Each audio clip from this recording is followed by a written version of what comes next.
Good evening, everyone, and welcome to the public hearing on the New York State Climate Action Council Draft Scoping Plan. My name is Doreen Harris, and I am the President and CEO of the New York State Energy Research and Development Authority, or NYSERDA, and I am here today as co-chair of the New York State Climate Action Council. I'm joined here by my co-chair, Commissioner Basil Sagos, who will say a few words. Thank you, Doreen. You've been a fantastic co-chair and great leader over the last, how many months now at NYSERDA? Years, feels like.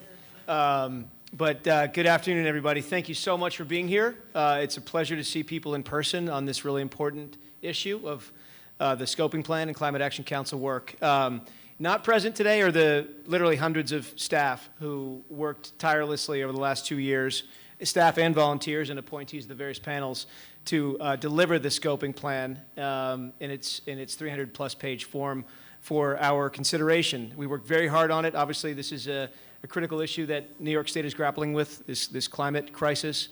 And of course, we need to hear now from you, the public, on the Scoping Plan and your views on this project moving forward.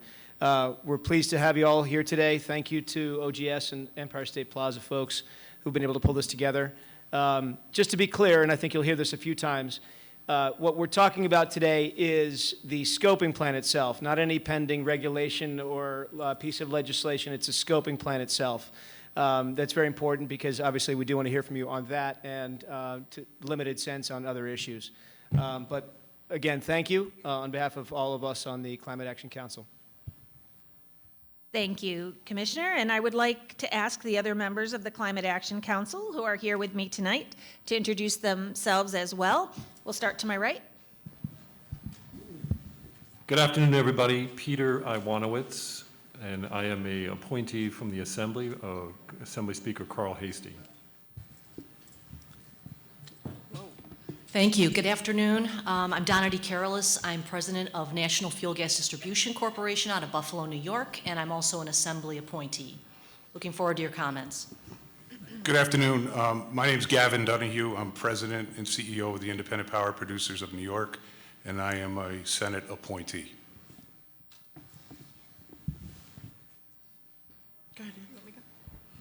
Hi everyone, Ann Reynolds. I was appointed by the Senate and I am the director of an organization called the Alliance for Clean Energy of New York. Hello, good afternoon. My name is Marie Therese Dominguez and I serve as Commissioner of the New York State Department of Transportation, Governor's appointee. Thank you all. And I'm pleased to be joined by two members of the Assembly this evening who will offer a few introductory remarks. I'd like to start with Assemblymember McDonald, please.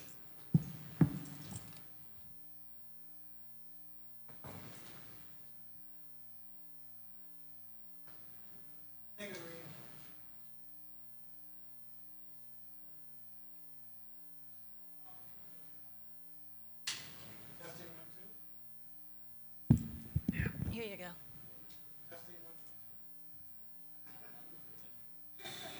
John. This will work. You think this will work? Yeah. I moved to the left and the right and it didn't work. So good afternoon. As mentioned, John T. McDonald III, member of the New York State Assembly here in the 108th Assembly District, a district which contains several environmental justice zones. As a legislator who voted for the Climate Leadership and Community Protection Act, I appreciate the efforts of the Climate Action Council to solicit public input for the draft scoping plan. I meet frequently with advocates who are proposing well-intentioned initiatives, and I applaud their efforts. There are also many bills introduced in the legislature as well, sometimes duplicative, trying to address the intent of the CLCPA. It is clear that various parties recognize that we need to transition to a clean energy future, create opportunities for high-quality, well-paying jobs across New York State, and be sensitive to where financial impacts will fall and what parties are impacted.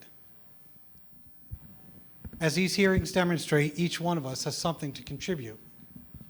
Here in this building, I sponsor with my colleague Pat Fahey a bill that will require the New York State Capitol and the Empire State Plaza to use 100% renewable energy in the future.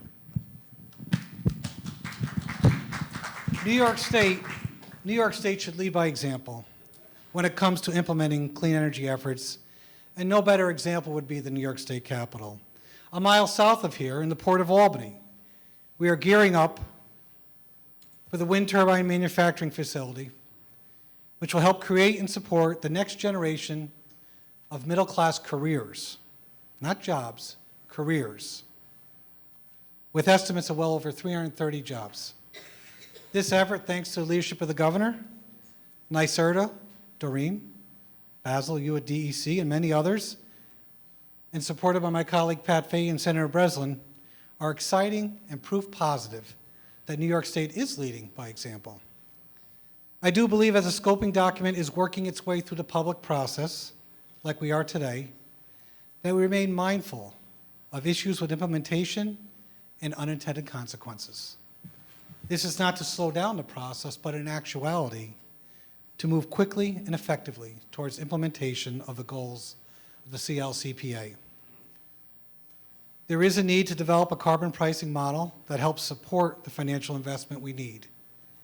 I genuinely believe working together, we can achieve the goals set out by the CLCPA to achieve an affordable, reliable, and resilient energy infrastructure. Thank you.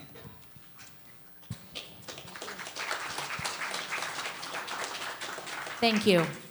I'd also like to welcome Assemblymember Fahey to offer a few remarks as well.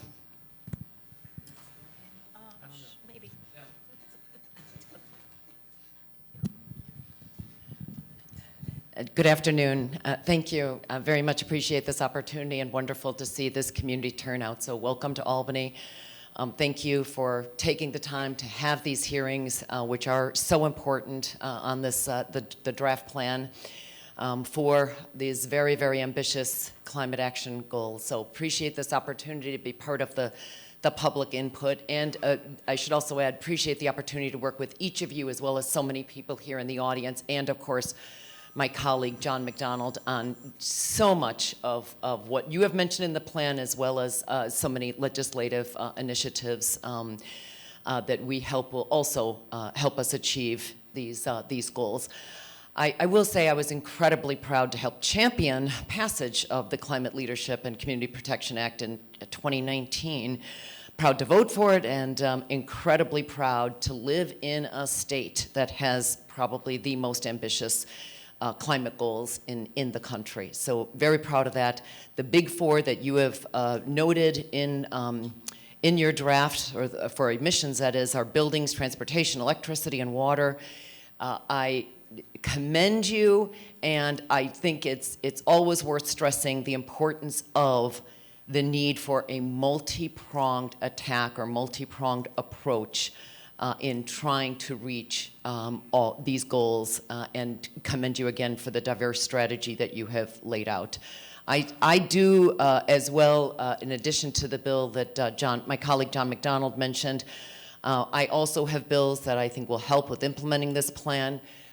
You heard about it a little bit during the during the budget negotiations, and I commended the governor for also putting this forward, but I carried the bill on building codes and standards. Didn't make it in the budget, but we still have time in this post-budget season and look forward to working with you on that. We think that will truly help with emissions and go a long way toward addressing one of your key chapters in the plan. I also support the All-Electric Buildings Act that my colleague, Senators Kavanaugh and Gallagher have as well. And I also have a gas transition bill with Senator Krueger. So those are just a few on emissions and energy, but I also think transit is very, very important. And I know the ink is not dry, but we couldn't be more proud to see funding agreed to study and reimagine 787. So in addition to the transit and transportation efforts that many of you work day in and day out on, including our Commissioner of DOT, It is really important that we keep in mind the need for walkable and bikeable communities. And as a part of this, thank you. Again, there's multi-pronged, and I know some of this goes beyond the plan, but I also think it is important, the work on plastics, the work on EVs, to promote electric vehicles. I also have a few bills on the cannabis cultivation and energy tied to that. So there's a host of parts of this in the plan that I think will have tremendous benefit. And I want to also commend you for your emphasis on jobs, because jobs and job creation and job growth is critical to every single thing we do. And I think it will help encourage and grow the support in the community for these very ambitious changes that all of us want. So appreciate this opportunity. I really am here to just say we want to work forward. We look forward to this. We want to work with you every step of the way. The time is now. Report after report keeps reminding us we're losing time, if nothing else. So really appreciate all the work and that you are doing, and we are here to partner with you, whether it's through legislation or whether it is through our advocacy in trying to push forward on this plan, as well as the goals that you are laying out. So thank you again, everybody. Appreciate this opportunity.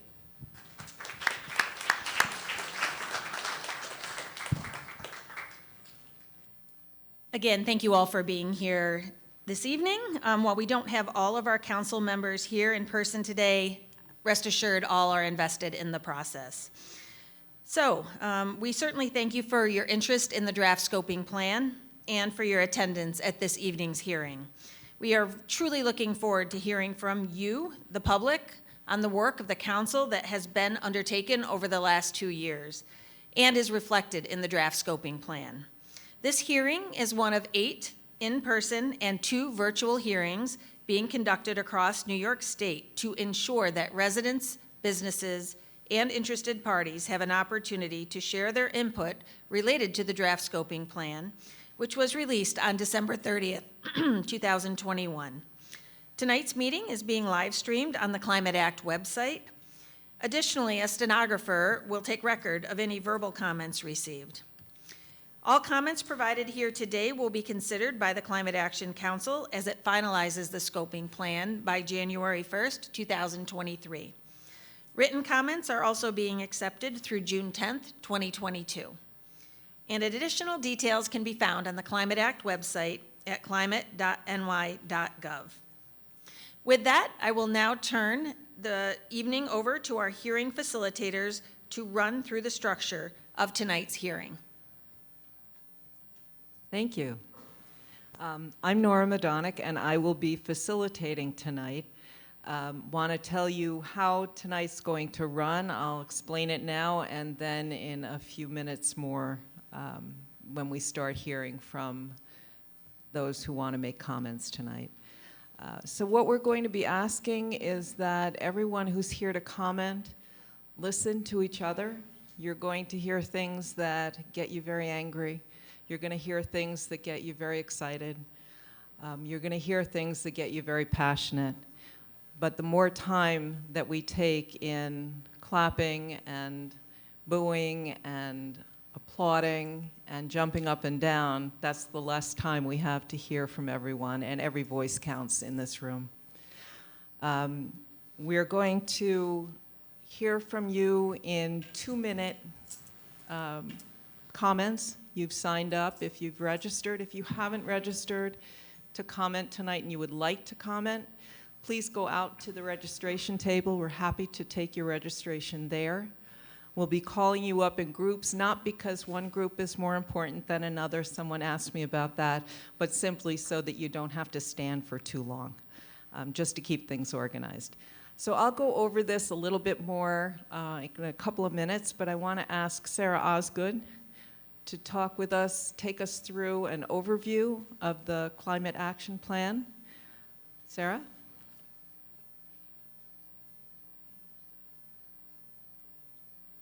Thank you, Nora.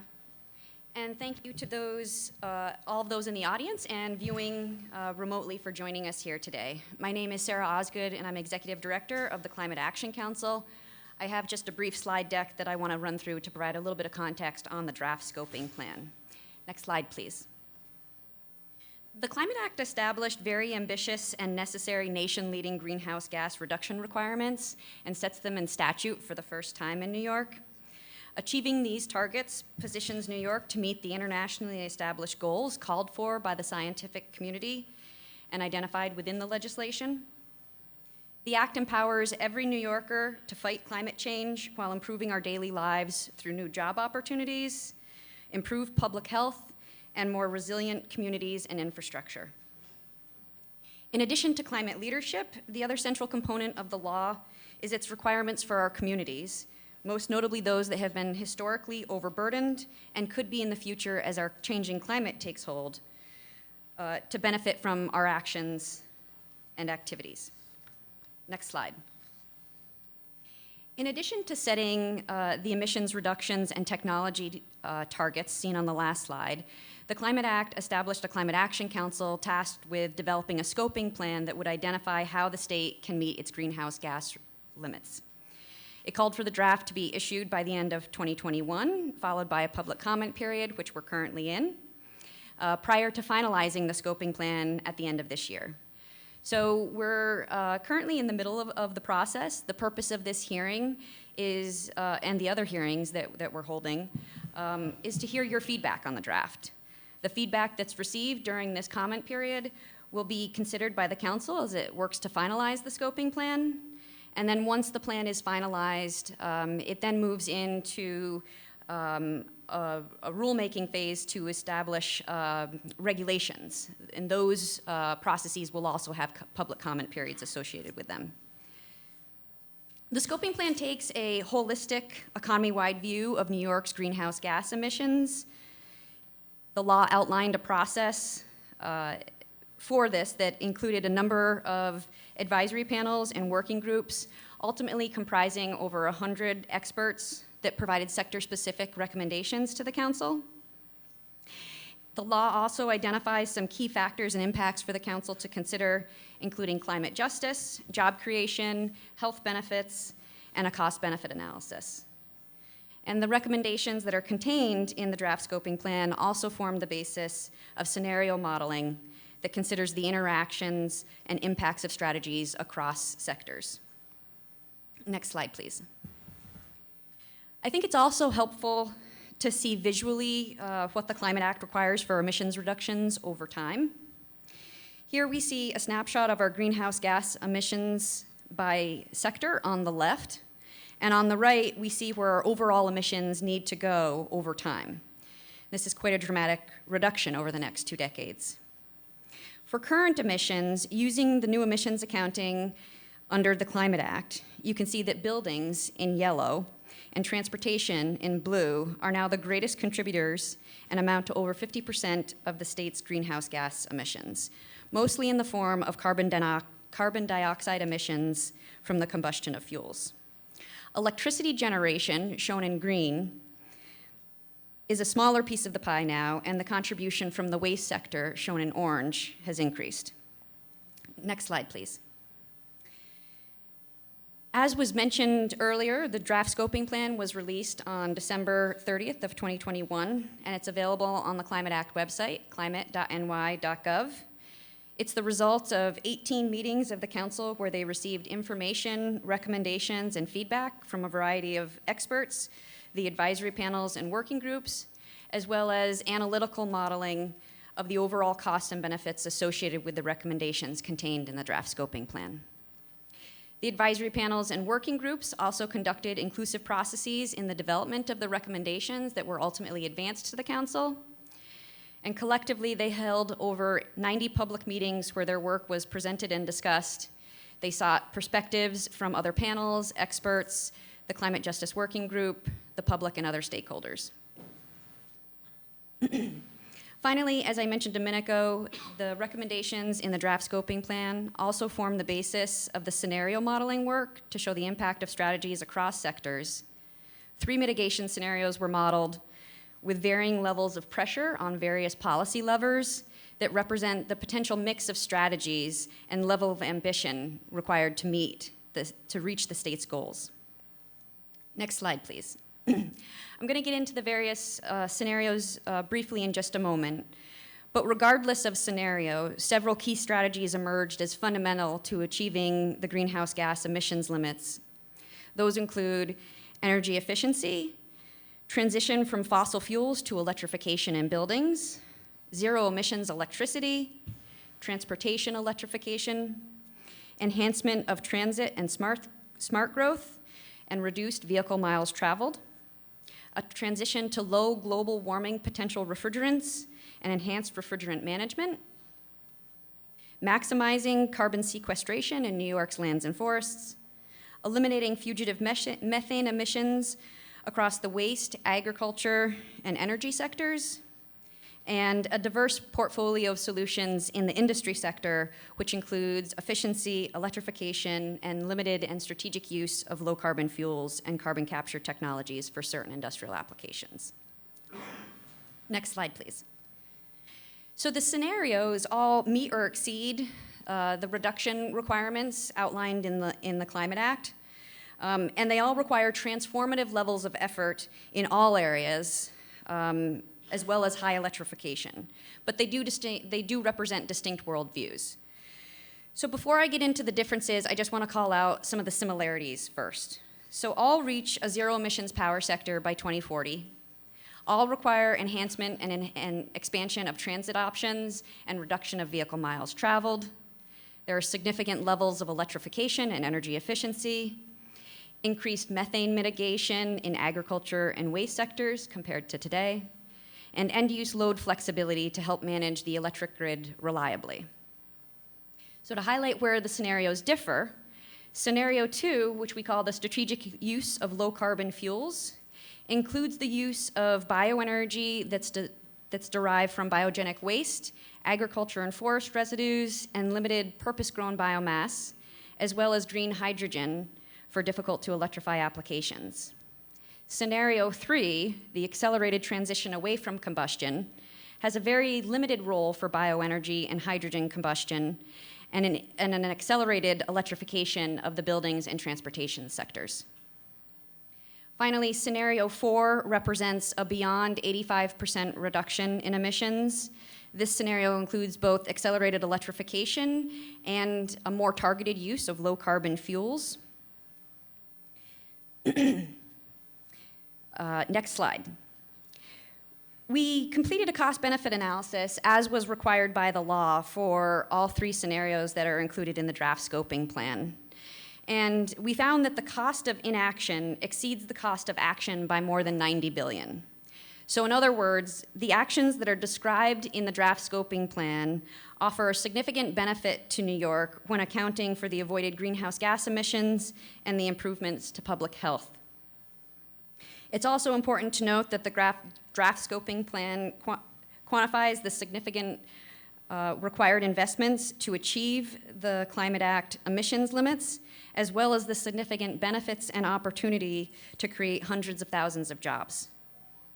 So that concludes my presentation that's on the overview of the scoping plan. I just have two more slides that I wanted to go over regarding this public comment period and a related one. So if we go to the next slide, please. Draft criteria has been developed by the Climate Justice Working Group for identifying disadvantaged communities, and that criteria was released last month and is currently out for public comment. The draft criteria is important because it will guide the equitable implementation of the Climate Act, which requires that the state direct resources to ensure that disadvantaged communities receive at least 35% with a goal of 40% of the overall benefits of spending on clean energy and energy efficiency programs. Comments on that draft criteria will be accepted through July 7th of this year. And there are several ways in which you can provide written comment, as are shown on the screen here. There are also several public education sessions that will be offered. So folks that are interested in that, I encourage to visit the Climate Act website for more information. And then Finally, our next slide, just wanted to have another reminder of the public comment period that we're currently in for this draft scoping plan. This afternoon is the fourth of 10 total hearings that the council is holding across the state and virtually. So you can see the times and dates and locations for the other hearings. You can also submit written comments through various options identified on the Climate Act website. And the comment period for the draft scoping plan is open through June 10th of this year. And so for any additional information, I just encourage you all to visit climate.ny.gov. Thank you.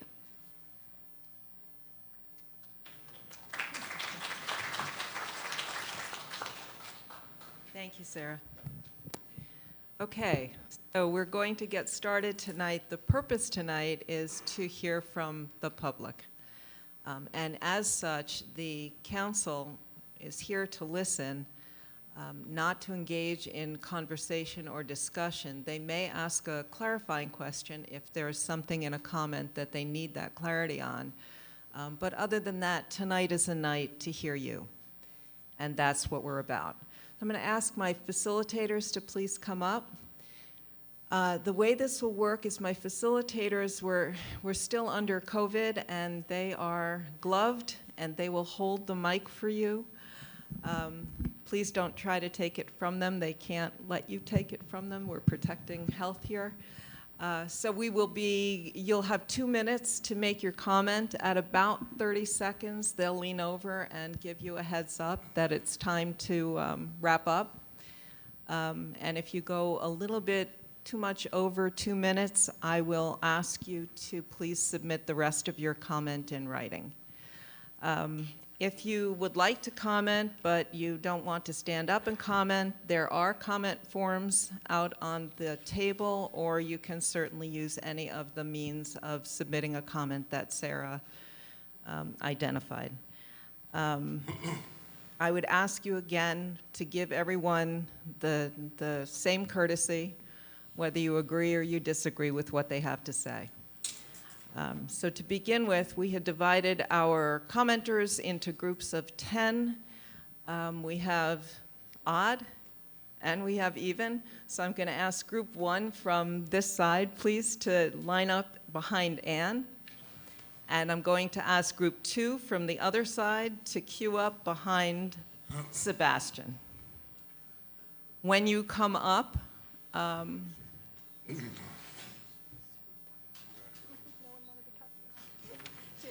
Anne, there's a gentleman toward the back who I believe needs to go first. I'm sorry.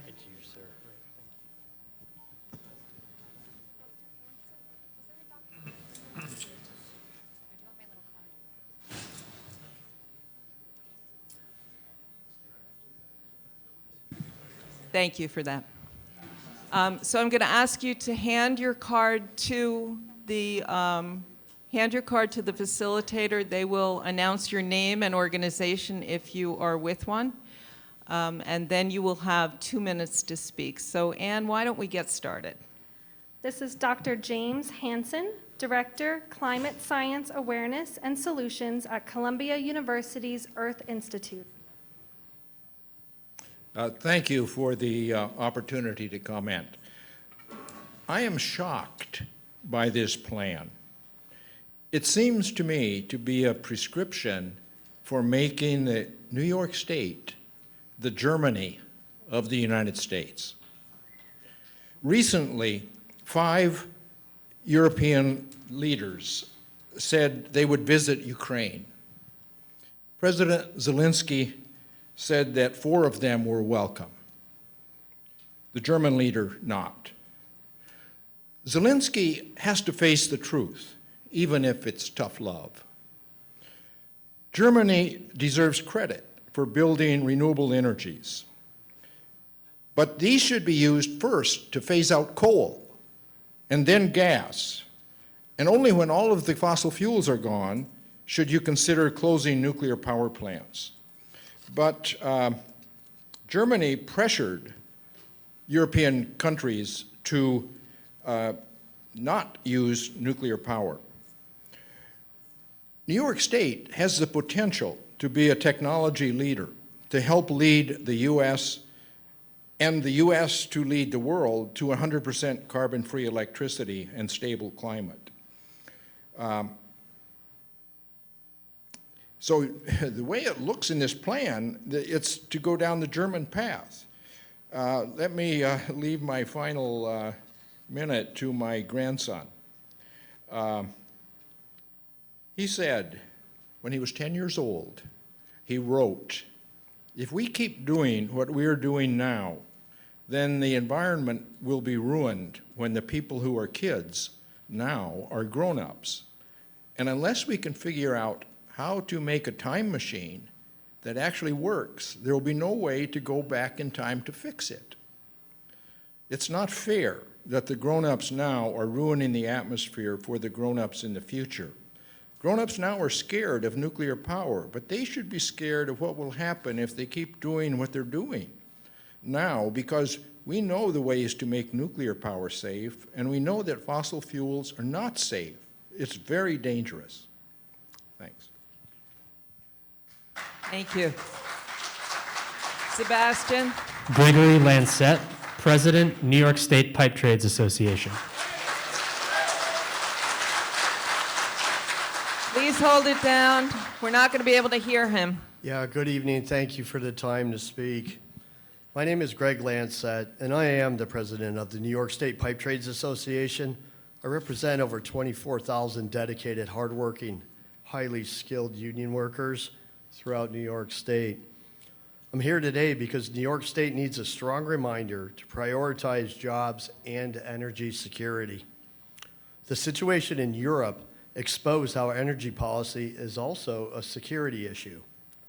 Yet, New York policymakers are going down a road that chases away jobs, erodes energy reliability, and will make everyone's utility bill go through the roof. New York has been so focused on adopting a ban plan. We need an energy plan in New York State. Relying on foreign-generated power instead of upgrading in-state energy infrastructure does not put the interest of New Yorkers first. If New York has any hope of achieving its clean energy goals in a decade and beyond, we must maintain reliability while being much more aggressive in pursuing cleaner technologies like nuclear, hydrogen gas, and geothermal, along with wind, solar, and battery storage.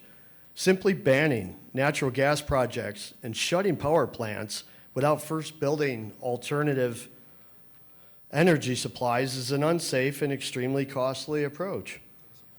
New Yorkers were already seeing the results in their bills prior to the upheaval in global markets abroad. New Yorkers also read insults from certain environmentalists, some that sit on the Climate Action Council panel. Via emails they circulated calling organized labor fakes, frauds, and fronts. They are wrong and actually owe us an apology. Those comments and the insensitivity of the nature diminish what each and every one of us have chosen to study, practice, learn, and continuously educate while we're building this community. Thank you for your time. Thank you. And This is Joseph Sitta, VP of NYSEG and RG&E. Thank you. Ann, please take the mic back. Thank you. Sorry about that. It's okay. NYSEG and RG&E provide electric and gas service to nearly 1.9 million customers in every region across upstate New York. Our infrastructure includes almost 50,000 miles of electric distribution and transmission lines, enough to circle the globe twice. We also have more than 17,000 miles of natural gas distribution and transmission pipelines.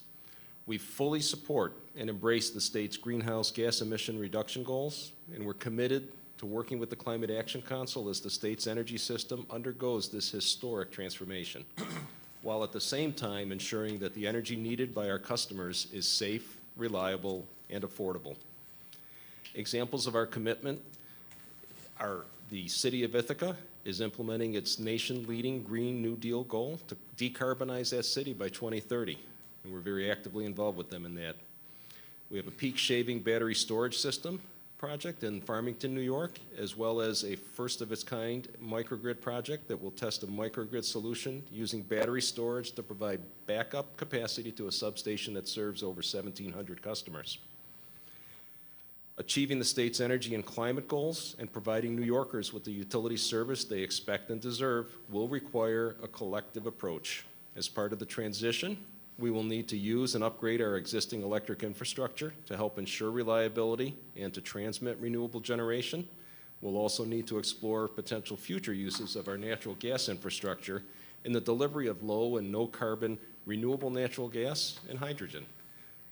To be successful, all options need to be on the table. The state must plan for vital investments that will be needed to meet this demand and renewable generation goals, and determining affordable approaches that ensure the safety and reliability for New Yorkers living in very different communities across the state is an important step in the transition. We stand ready to assist in achieving these emission reduction and renewable energy goals and help to make a safe, reliable, and affordable clean energy future for all New Yorkers a reality. Thank you. Thank you. Sebastian. John Bartow, Executive Director, Empire State Forest Products Association. Thank you for the opportunity to present comments on behalf of our members. We stand committed to continue to work with you at implementing this ambitious and active climate plan. New York's forests are the most widespread landscape feature of the state, covering 64% of the terrestrial area and sequestering over 25 million tons of carbon on an annual basis. More importantly, 75% of our forests are privately owned. The draft scoping plan must address both the vastness and the diverse private ownerships of our forests in a much more forceful way. Harvested wood products sequester carbon for long periods of time and offer substitution benefits to products otherwise derived from fossil fuels. Support for these products should be included and are included in the scoping plan. Our wood products manufacturers compete on a global stage as part of energy-intensive and trade-exposed industries, and yet the scoping plan does not strongly enough mention them exposed to these sensitivities. Not only we need to recognize the role of markets for their products and economic benefits, we also need to note the role of private markets in inducing sustainable forest management. I choose not to diminish our climate change efforts by harming the very thing that we are trying to save, our forests and the wood products derived from them. We look forward to working with you and appreciate this opportunity to comment. Thank you. Ann. This is Michael Magger, Council, Multiple Interveners.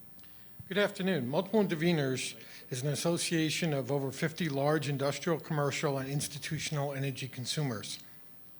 Multiple Intervener members are very supportive of efforts to reduce greenhouse gas emissions, and many pursue aggressive remedial measures on their own. That noted, compliance with the CLCPA should be pursued in conjunction with other critically important objectives, such as ensuring that electric reliability is maintained at all times, natural gas service remains available during a reasonable transition, and energy rates and prices remain as competitive and affordable as possible. Multiple Interveners has reviewed the draft scoping plan and believes it is deficient in a number of respects. I will very quickly identify some of these deficiencies.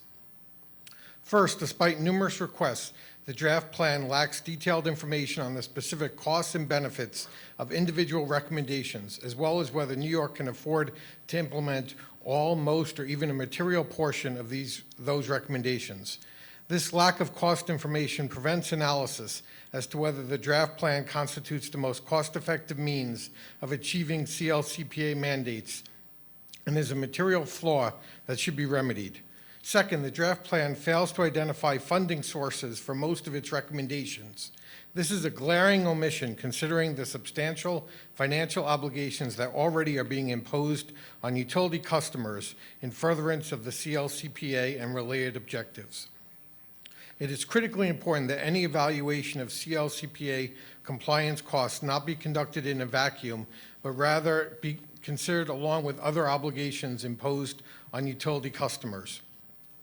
Third, the draft plan fails to recommend a specific definition of energy-intensive and trade-exposed industries, nor does it advance specific recommendations as to how to minimize compliance costs on such industries to prevent economic and emissions leakage.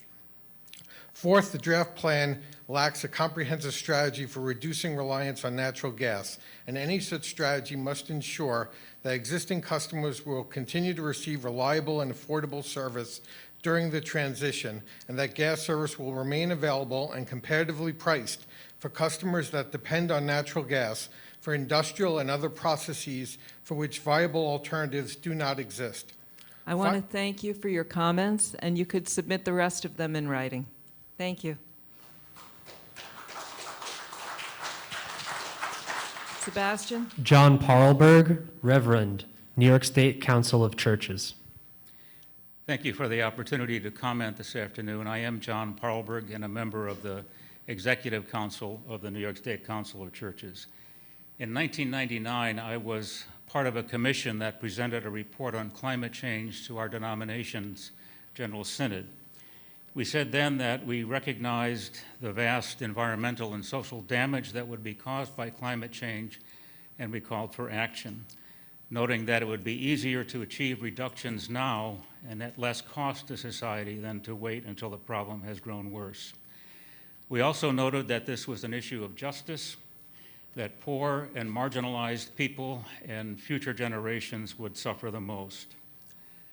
Our words then were graciously received and widely ignored. That was 23 years ago. Carbon dioxide levels in the atmosphere then were at 369 parts per million. Today they're at 419 parts per million. The climate crisis is here. The last generation to know a stable climate has already been born. The message of the most recent IPCC assessment report is clear. We need to move away from fossil fuels as quickly as possible. As the UN General Secretary noted, investing in new fossil fuel infrastructure is moral and economic madness. We must resist that madness by imposing a ban on any fossil fuels in new single-family home construction and eventually in all new buildings, by placing a moratorium on new fossil fuel plants as soon as possible, and to ensure that those fossil fuel plants already reaching their end of life are not replaced by more fossil fuel plants. I offer words again this afternoon, but we know that words are not enough. We need bold and effective action. I'm advocating for the strongest possible final plan to help New York move away from fossil fuel use. Thank you. Thank you. Ann? This is Christopher Rope, Vice President, Energy and Policy and Regulatory Affairs from Con Ed. Con Edison and Orange and Rockland have served the New York City metro area for almost 200 years, providing electricity, gas, and steam to 5 million customers. Our core focus is on reliability and safety. Our electric system provides world-class reliability, and we have installed thousands of remotely monitored methane detectors in our gas service territory to alert our gas control center of leaks inside homes or businesses. We offer bill discounts to our most vulnerable customers, as well as targeted energy efficiency programs in disadvantaged communities, and we will continue to develop these programs in alignment with CLCPA recommendations. We support achievement of the goals of the CLCPA, and our clean energy commitment is our pledge to transform our business and meet those goals. Our commitment has 5 pillars: expanding the electric grid to meet growing demand for clean energy, empowering customers to adopt energy efficiency electric vehicles and heat pumps, substantially lowering the gas system's greenhouse gas impact, reaching net zero greenhouse gases at our own facilities by 2040, and partnering with stakeholders to achieve this transformation. We agree with many of the recommendations in the scoping plan. The scoping plan's focus on reliability is essential. We need to sequence actions so clean resources are integrated with existing supply resources in a way that does not negatively impact reliability. We see key actions to achieve the gas transition that include reducing fossil gas consumption, slowing and then reversing the growth of the gas system. Customer adoption of clean energy is fundamental to achieving CLCPA goals. Electric vehicles are an example. We need to solve customer range anxiety to unlock customer demand for EVs. We're currently building utility infrastructure today to achieve CLCPA goals. For example, advancing transmission projects to facilitate reduction of emissions in disadvantaged communities. And we can do more. We've run the numbers. Utility-deployed renewables are least cost for our customers, and our affiliate is the second largest provider of solar generation in North America. The state should authorize us to build renewables. Thank you. Thank you. Sebastian.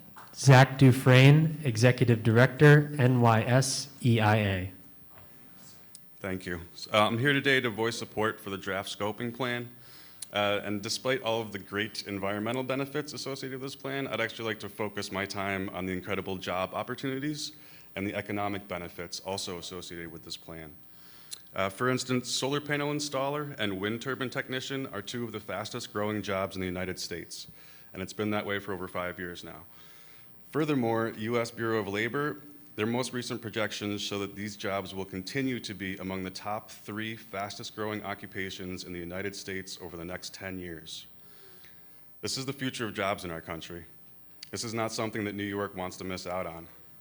And this growth is in large part due to programs and actions like the CLCPA. We could fight this scoping plan. We could cede those jobs to Texas, for instance. They already have more clean energy than New York and 250,000 folks employed in clean energy.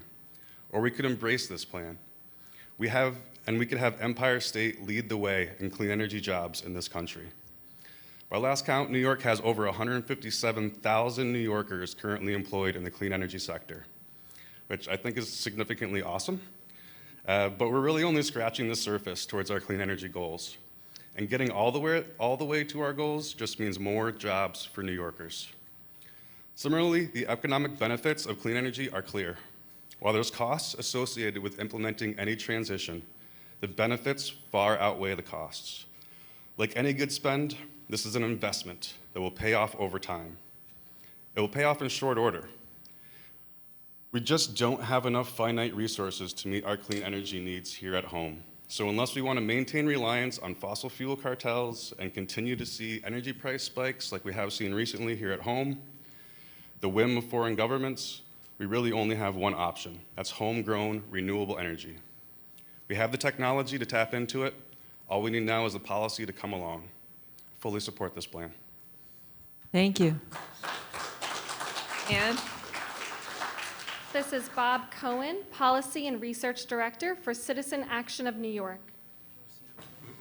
I guess it's good afternoon or good evening. As was just said, I'm Bob Cohen. I'm the Policy Director of Citizen Action of New York, which has thousands of members in chapters throughout New York State. Our members, like 63% of state residents, believe the state should do more to combat climate change.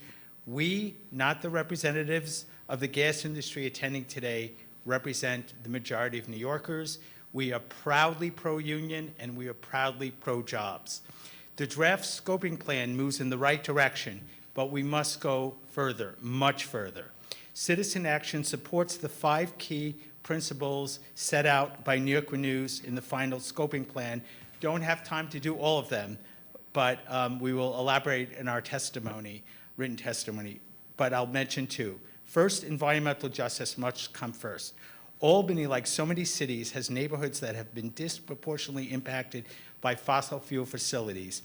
But the Sharon and Hollow example is even more glaring because the state itself is directly responsible for the harm created to residents. For years, residents of this community, located less than a mile from here, have suffered respiratory illnesses due to the placement of a fossil fuel facility in the community that heats, powers, and cools nearby state buildings, including the Capitol building and the facility we are in right now. We need the scoping plan to recommend that all state facilities run on clean energy rather than fossil fuels, and the state to contribute to addressing climate change, or rather contribute more, not to exacerbate the problem. And I'd like to commend Assembly Member Fahey and Breslin, and Senator Breslin and Assemblymember McDonald for introducing the legislation to make the Capitol all renewable. I'd like to talk about the fifth New York Renews principle because I think it's particularly critical. The final plan must include timelines for the reduction of greenhouse gas emissions by industry sector that achieve the lost targets and to ensure that the timeline's enforceable. The draft plan, however good in its intent, overly focuses on recommendations for action, not mandates on government and industry. Strong enforcement is the only way to ensure that the critical targets in the law are actually achieved. Thank you. Thank you. Sebastian. Joe Seaman Graves, City of Cohoes. I'd like to thank the council for the work you've done to get to this point and for the opportunity to speak about this plan. Particularly want to express our thanks to Commissioner Sagos and President Harris for your generosity and time, especially your staff's time over the past year as we work to convert our streetlights, convert our buildings to carbon neutrality, as well as our first in the nation municipally owned and operated floating solar demonstration project. Now, this is going to have an economic benefit that's going to speak to the whole community and last for generations. But I'd like to stress that in a low to moderate income community with 3 or 4 census tracts deemed disadvantaged with an environmental justice designation, it's taken a lot to get to this point. Now, we note on pages 304 and 305 of the report the emphasis on the importance of providing technical assistance to local communities. We can't emphasize enough how important this will be to succeed in our efforts. To start and see these projects through requires time and research on what the opportunities are. Technical capacity to pursue these opportunities, both engineering and grant writing capacity, ability to fund projects up front, administer the grants, and then finally implement the projects. In just one project we're working on, making our historic City Hall carbon neutral. It currently involves 5 awarded grants and more that we're pursuing. Now, we've benefited from the generosity of people's time and insight, but we often find that we're paving a new path and people just don't have the answers. We have a lot of expertise that's been provided to us, and it's been broad and important guidance, but people do not always have the expertise because the situations are so different and unique from municipality to municipality to building. Got a little bit less time. Particularly when we're working with older historic buildings and new projects, we find this guidance invaluable. In summary, I'd like to thank you for prioritizing under-resourced communities like Cohoes, but we want to emphasize going forward the kind of technical assistance, financial assistance, and then the demand for new workforce opportunities that are going to be needed to meet the progress at the pace and scale required. Thank you. Thank you. Ann. This is Tavish Gupta from Waterville, New York. Hello, everyone.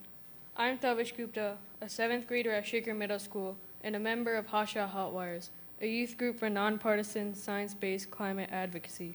I've known for some time that climate change was happening, but I assumed that it was somewhat under control. This year, when I took a course on earth science and joined the environmental club in school, I realized just how bad climate change is, how much climate change is already impacting our everyday lives, and how much worse it will get if we don't act now. After joining Hasha Hotwires, I also learned that the government is doing very little to protect us because fossil fuels are still growing in New York. For example, every new house gets a free gas line and hookup, and everyone else pays for it with their bills. And the government isn't doing enough because the gas companies spend a lot of the money they take from us to stop the government. I've not even graduated middle school, and we have already done irreversible damage from burning fossil fuels like natural gas. Scientists say that people under the age of 40 will experience unprecedented, life-changing effects due to climate change disasters. Young people like me will be at the receiving end of the worst effects of climate change. At my school, my environmental club persuades better recycling and planting trees on the school campus. My family drives a car that is half electric and half gas. My house has solar panels also. But when our house was built, we didn't know how bad natural gas was for children's health or for the environment because it was always leaking. We should have only electric houses in New York. If my family had that option, they would have bought one to protect me and my brother from indoor pollution and to choose a house that is better for the climate. Thank you. Thank you. Cal Truman, New Yorkers for Clean Power. Thank you. I just want to speak briefly on my experience with green jobs and the incredible economic opportunity offered by the transition to renewable energy. So I grew up in Maine. I prefer to work outside. I did landscaping, worked on a farm, cleaned up litter on the river. Those were all seasonal jobs that left me having to budget my summer wages through a rough, unemployed winter. So the single best career decision I ever made was getting trained up as a solar installer. And I don't know how many solar installers you talk to in this process, but I hope there are more than just me. It's steady work, it's year-round, consistent hours, good pay. We had one crew that pivoted from installing solar hot water systems to air source heat pumps when the technology shifted. They were never short on work. Personally, I enjoyed working on such a variety of job sites, doing hands-on problem solving and learning a trade. My employer paid for night classes and I was working on my electrical apprenticeship. Installing solar is by far the best job I ever had. Now, I had a repetitive chronic joint use injury. Something went wrong with my wrist. I had to stop doing that. And I decided to take what I had learned about the solar industry and the climate crisis and use it to advocate for a rapid clean energy transition. Your own math from the scoping process projects that the CLCPA will create 189,000 new jobs by 2030 and 268,000 jobs by 2050. Most of these jobs will be in the building trades. I would love to see more specifics on how we're going to get a workforce trained up to be able to take those jobs. I also think that creating over 200,000 new long-term jobs is a pretty important aspect of this discussion and one that we in rural communities in particular should be getting behind. Thank you. Who doesn't want to come home from work every day knowing that you've not only provided for your family but also left behind a better world for your children? How many of us can say that now? So I'll close with this. We heard some Bureau of Labor statistics earlier about the careers that are projected to see the most growth over the decade. Wind and solar technicians are way up there. Another industry with strong projected growth is disaster relief. Market researchers report that, quote, the frequency of climate-related disasters will boost industry revenue growth, end quote. We need to stay focused on decisive climate action and rapid clean energy transition, going with the flow of the tech changes already happening, and creating hundreds of thousands of jobs in the process if we want any hope of curtailing the rising need for climate disaster relief. This is no time to falter. Thank you for your attention. Thank you. Ann, hang on for a second. Could I get group 3 to queue up behind Ann and group 4 to queue up behind Sebastian? Thank you. Ann? Next, we have Stephen Hellman, co-chair, Glen Farmland. Good evening. Climate change is real. It needs to be addressed. Thank you for the opportunity, for your efforts in this opportunity. New York's current climate change, climate response regarding industrial scale generation policies reflect poor land utilization, however. They fail rural New Yorkers, they fail urban New Yorkers, they fail everywhere that citizens and municipalities do not have enough money to protect their communities against the 1-2 punch of big government and predatory energy companies. The Climate Action Plan lists several strategies for improving the carbon reduction and sequestration effectiveness of agricultural and forest management, but they miss the point. If there are no farms and forests left, these strategies would come to naught and lead to a host of new environmental and societal issues. Despite virtually no growth in New York's population, farmlands and forests continue to be targeted for development. Between 2001 and 2016, over 250,000 acres of New York's ag land was converted to urban and highly developed or low-density residential use, half on nationally significant lands. This is costly loss, both to states' food security as well as continued economic viability. The irresponsible siting of large-scale industrial solar generating facilities through NYSERDA's Tier 1 award program on agricultural lands is now only receiving greater scrutiny. The historic breadbaskets of Montgomery and Schoharie counties, home to many of the state's most fertile lands, is seeing the most concentrated assault by large-scale solar developers in the entire state. Utility-scale solar developers really like putting their industrial facilities on farmland. It's easier and cheaper for them to obtain and to build. They target small community governments they can outmaneuver, and state regulators just want these plants built. The misutilization of farmland is based on bad planning and irresponsible land management. New York's communities need to keep these lands in agriculture as a secure food source. In Montgomery County, farmland conversion threatens the rest of the local economy. Farm service centers that sell and maintain farm equipment and provide supplies to farmers will lose customers. Our cultural diversity is also at risk as younger and more diverse farmers and our Amish neighbors may be driven out of the market as energy producers drive up land prices and tie up good lands for generations to come.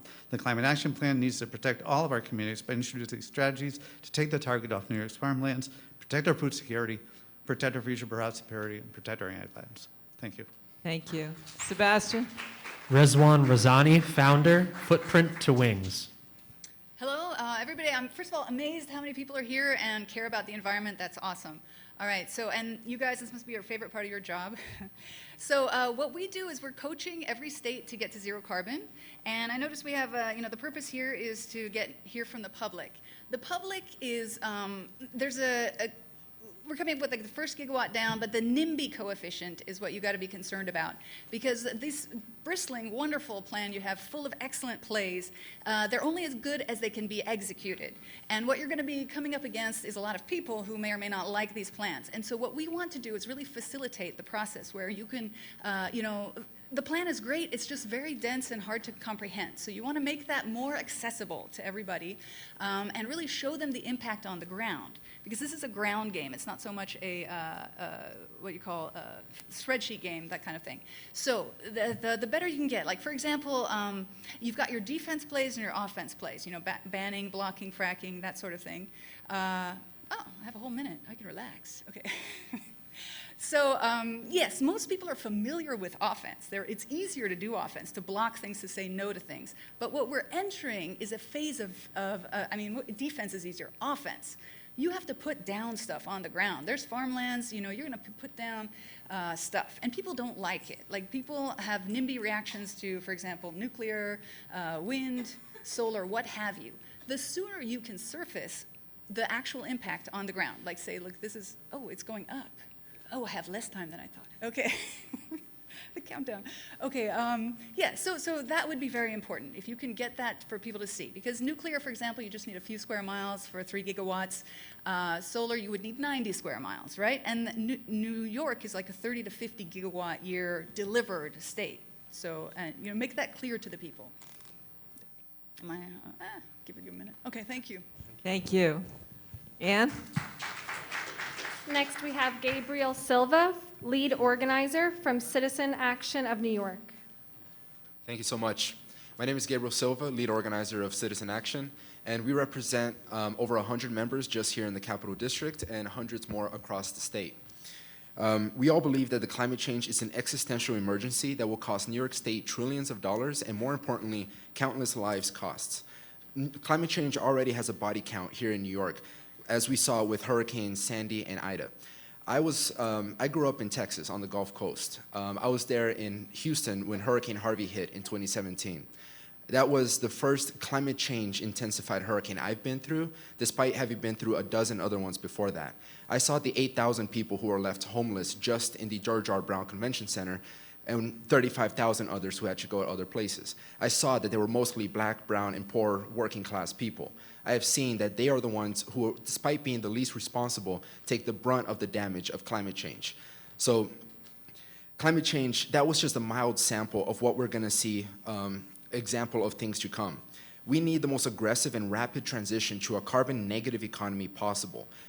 We can't afford any false solutions like hydrogen, renewable natural gas, waste incineration, or anything else like that.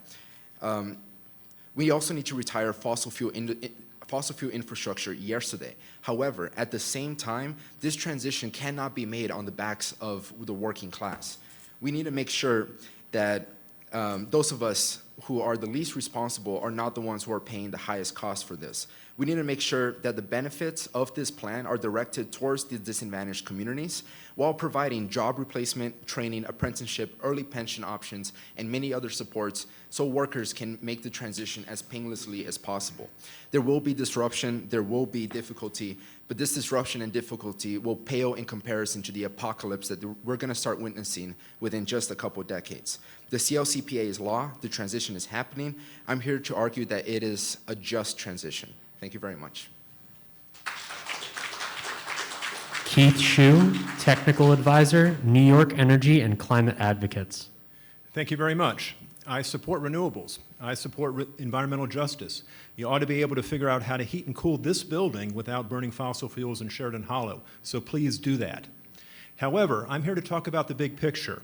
How will we make all of the carbon-free electricity that our state needs, especially when beneficial electrification doubles demand? Electricity is supposed to be the easy part, but unfortunately, your plan takes a Rube Goldberg approach that will actually make decarbonizing our grid as difficult as possible. Your plan calls for hundreds of square miles of solar, thousands of wind turbines onshore and offshore, massive batteries, 400 miles of hydrogen-grade pipeline, and fuel cells adding up to as much capacity as all the gas plants in the state. You have overestimated capacity factors and you have underestimated the challenges of intermittency, transmission, and storage. That is putting New York on the same path as California, a state that has thrown massive amounts of money into renewables but remains shackled to fossil fuels. Big wind and solar profit, the fossil fuel industry profits, but people and the planet continue to suffer. Look, I don't want to see this become the Climate Failure and Community Destruction Act. I want the CLCPA to succeed, but that means we need renewables and we need nuclear power. NYSERDA's integration analysis assumes there'd be licensing of our upstate plants for 20 years, you know? That's good, but if you don't want to still be burning fossil fuels for electricity in 2040 and beyond, then we also need to plan for advanced nuclear deployed a decade or so from now. I'm an engineer, but I came to support nuclear power as an environmentalist, as a tree hugger. Nuclear has the smallest physical footprint and the smallest material requirements of any carbon-free source. That means you get to protect farmland and nature. Nuclear power means abundant energy, and with abundant energy comes the ability to do abundant good for humanity. I say let's do abundant good. Thank you. Thank you. Anne?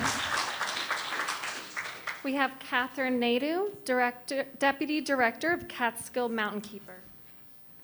I wanted to open tonight just by saying thank you. I know this has been a Herculean effort on behalf of everybody here and everybody who's not here, so thank you. I'm going to be one of a sea of faces that you see, so I'm hoping you'll remember three things. We can, we must, together. We can. This draft scoping plan is a strong starting point. Catskill Mountain Keeper supports Scenario 3, a rapid electrification. We have plenty of details. We'll deliver those in writing, but we can start where we are, and you've given us a good roadmap to start from. It's based in known solutions. It leaves the door open to opportunity to innovation. While we innovate, though, we need to keep our eyes and our goals on solutions that maximize greenhouse gas pollution and co-pollutant reductions while minimizing ancillary and negative impacts. Mountain Keeper has grave concerns with so-called green hydrogen. We do not support it. The Climate Action Council should reject these and other false solutions. And this moment calls on all of us to rethink how New York State delivers its services. The state is going to have to drive action at the community, the regional, and the state level. But together, we can do tough things. We must. The CLCPA was passed by a huge coalition shaped by stakeholders, and you all at the table are leading the way to implementing this monumental law. Our future is at stake, and if we were to let this opportunity to create a really strong pathway that puts communities, especially disadvantaged communities, at the center, if we were to let that go by or not seize every opportunity contained in there, it would be a huge failure of New York. It would be a huge failure on our government. It would be a huge failure of our people, and we cannot let that happen. And together, no sacrifice zones, no communities left behind. We need to move out of our typical government processes and invite and reach out to people who have historically been left out of the room, let alone at the table. We need to fully fund this plan and ensure the costs do not fall on the poor or Black, brown, and Indigenous communities. We can do it together. Thank you. Charlie Feuerman, Nuclear, New York. Thank you. Hi, everyone. My name is Charlie, and I'm 18 years old. I love New York. I grew up in Queens and attend Columbia University in Manhattan. What a beautiful state we live in, that an hour away from a bustling metropolis, we can escape to gorgeous summits. Like everyone here, I want to protect New York's environment and pull our weight as leaders in the global effort to mitigate climate change before the expenses of adaptation overwhelm the most vulnerable. In this effort, it is crucial that our energy mix is built with the best technologies we have available while monitoring the cost of electricity to our local communities. We know that access to electricity is key in ensuring equitable opportunity for education, maintenance of health, and quality of life. We also know that balanced grids with a diversity of energy sources are cheaper grids generally. So we must utilize the entire wealth of zero carbon options that we have, using each source in the smartest way possible. Wind and solar are amazing technologies that remain a part of the pathway to decarbonization. However, we know that their usefulness is stalled the moment the sun goes down or the winds relax. Their intermittency poses a real challenge to the reliability of our grid, and easily dispatchable natural gas is often proposed as their counterpart. Yes, natural gas as a backup source to renewables releases only half the emissions of coal, but it's still an emitting source that our new fancy electric vehicles and heating systems would rely on. But we do have another option, a great option. Zero carbon nuclear energy is very powerful. Being highly reliable and energy dense, it can provide enough energy to displace fossil plants and cover renewables for grid stability. Further, it has an incredibly small ecological impact. One plant can provide for millions of users in a small space, whereas replacing this consumer base with wind or solar would require hundreds of square miles of land. Those miles might have replaced farmland or worse, forestry and natural habitats. If we trap ourselves in over-reliance upon few sources, we back ourselves into a corner where we must trample natural spaces to meet electricity demand. Please save our clean nuclear energy. And Next, we have Ryan Hawthorne, Vice President, Electric Engineering and Operations of Central Hudson Gas and Electric. Good evening. Central Hudson understands the urgent need to take meaningful and impactful actions aimed at significantly reducing carbon emissions and protecting the environment. Transforming New York's energy system will bring changes to the way we live and work, and is an undertaking that will impact every single resident of the state. We must get this right. Central Hudson has developed 4 principles we believe are vital to a successful transformation to a low-carbon economy. 1, the electric power grid must meet New York's energy needs at all times. 2, New Yorkers' livelihoods must be enhanced, not harmed by this transition. 3, we must reduce emissions at the lowest possible cost. And 4, all emission reduction solutions should be on the table, and right now they're not. Central Hudson believes a decarbonization strategy that makes use of all technology and resource options is the surest way to lower emissions. An energy system that relies too heavily on intermittent renewable resources today can jeopardize reliability and drive up costs. A planned approach that also includes low and zero carbon fuels can significantly reduce emissions while maintaining reliability and affordability. We must make use of every tool at our disposal to make this transition a successful one. This includes heat pumps, energy efficiency, EVs, battery storage, wind, solar, hydro, nuclear power, natural gas, and in the future, zero-emission fuels such as hydrogen and renewable natural gas. Having a diverse mix of dispatchable resources is necessary to ensure New York's energy systems meet the needs of every resident around the clock every day. This transformation will be costly no matter what, several $100 billion or more, and in order to gain widespread public acceptance, every reasonable effort must be made to minimize the financial burden New Yorkers are asked to carry. An approach that embraces all options reduces the risk of unsustainable cost increases. Allowing flexibility in energy technologies will prevent many businesses and industries that power New York's economy from potentially leaving the state. We must not compromise the livelihoods of our residents and businesses. We thank you for your time and encourage members of the Climate Action Council, policymakers, and legislators to engage with us to identify solutions that adequately balance climate objectives with the energy needs of New Yorkers. thank you. Sebastian.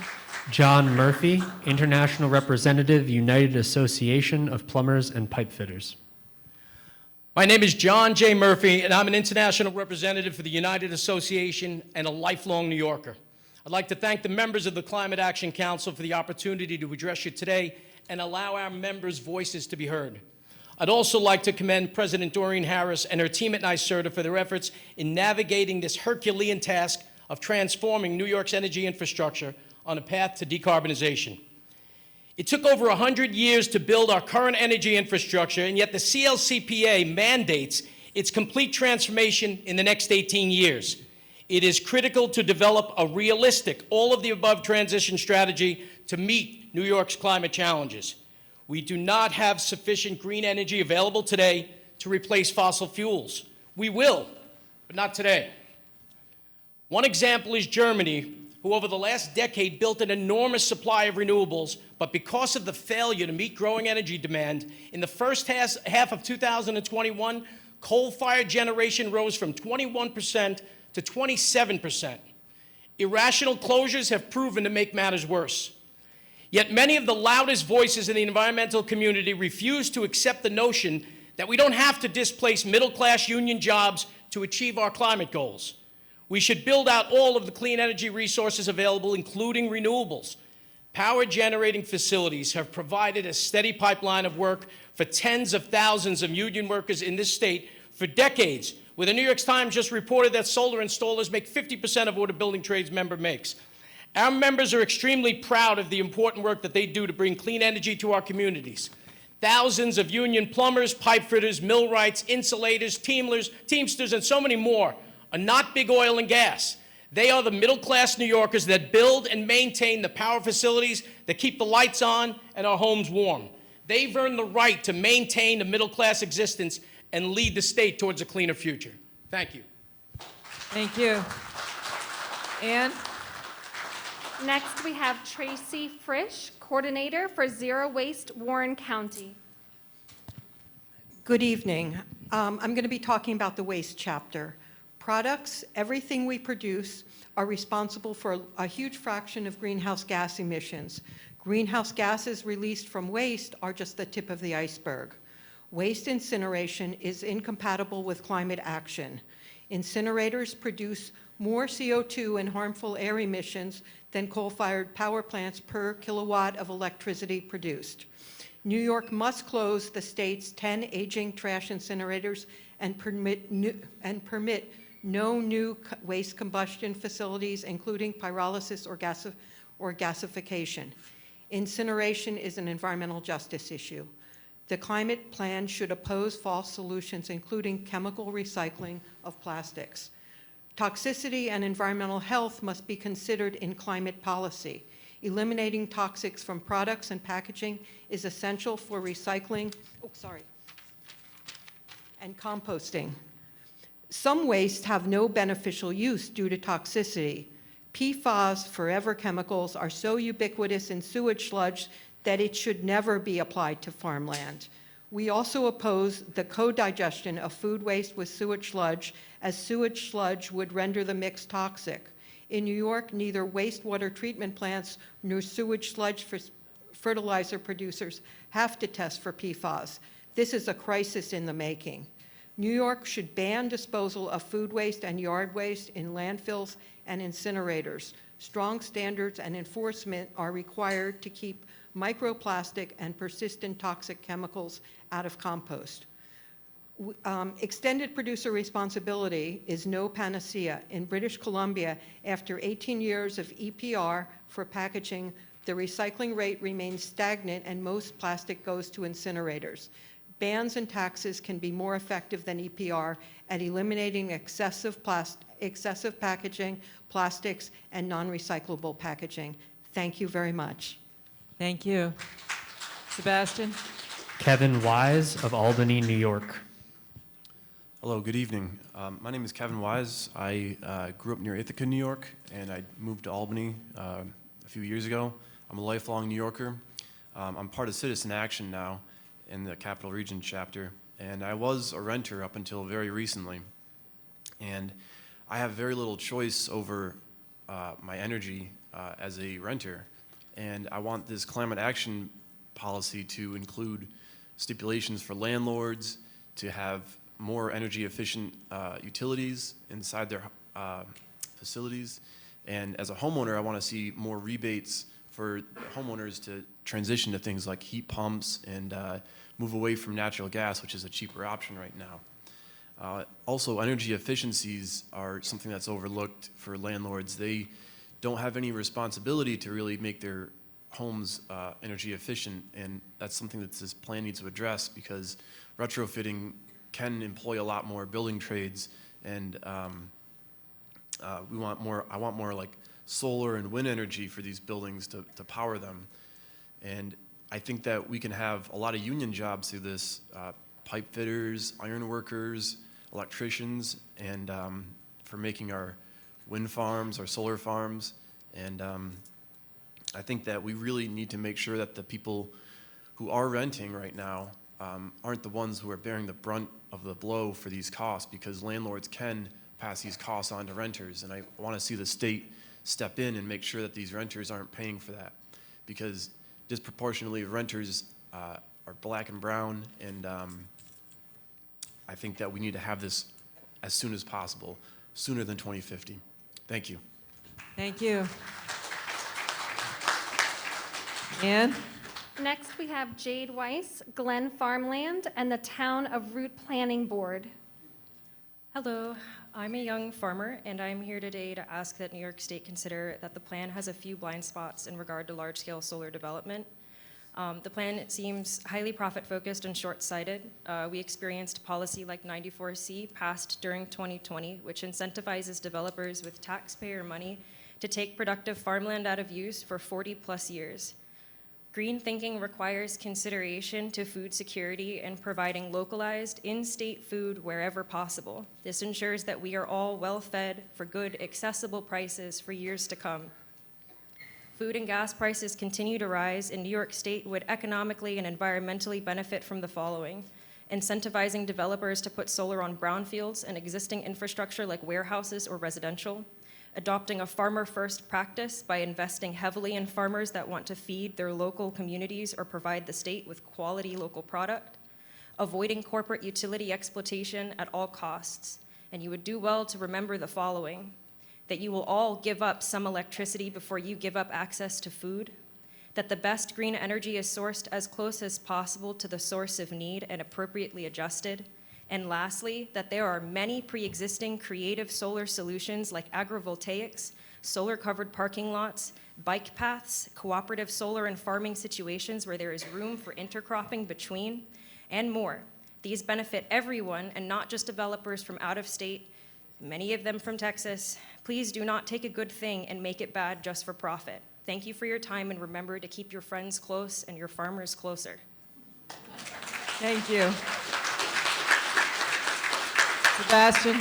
Wendy A. Holzer-Ehos, Director, Consumer Energy Alliance. Thank you so much. Good evening. My name is Wendy Ehos, and I am the New York Executive Director for the Consumer Energy Alliance. On behalf of CEA, I appreciate the opportunity to share our concerns with the recent draft scoping plan released by the Climate Action Council. CEA is a nonpartisan, nonprofit organization, and our mission is to help ensure American families and businesses to have access to reliable, affordable, and environmentally sound resources. CEA supports U.S. energy in all forms, both traditional and new renewable technologies, so we can continue to meet the demands of our communities, our climate expectations, and continue progress towards the net zero goals and maintain our energy security, all while keeping the cost and reliability needs of families and businesses in mind. We understand the challenges and difficulties presented to the CAC in trying to implement the sweeping directives and mandates of the Climate Leadership and Community Protection Act. CEA shares a commitment in finding paths that reduces the emission profiles of the state and find ways to stay in compliance with the directives of the law. However, some of the policy ideas under consideration, such as a ban on natural gas service and appliances for new construction by 2024, could create significant economic hardships for New Yorkers already struggling with high energy prices and harm the reliability of the electric grid. Natural gas provides roughly 60% of all New Yorker households with their home heating needs. According to federal estimates, homes using natural gas for home heating are expected to save over $500 more this winter in cost compared to the homes purely relying on electricity heating.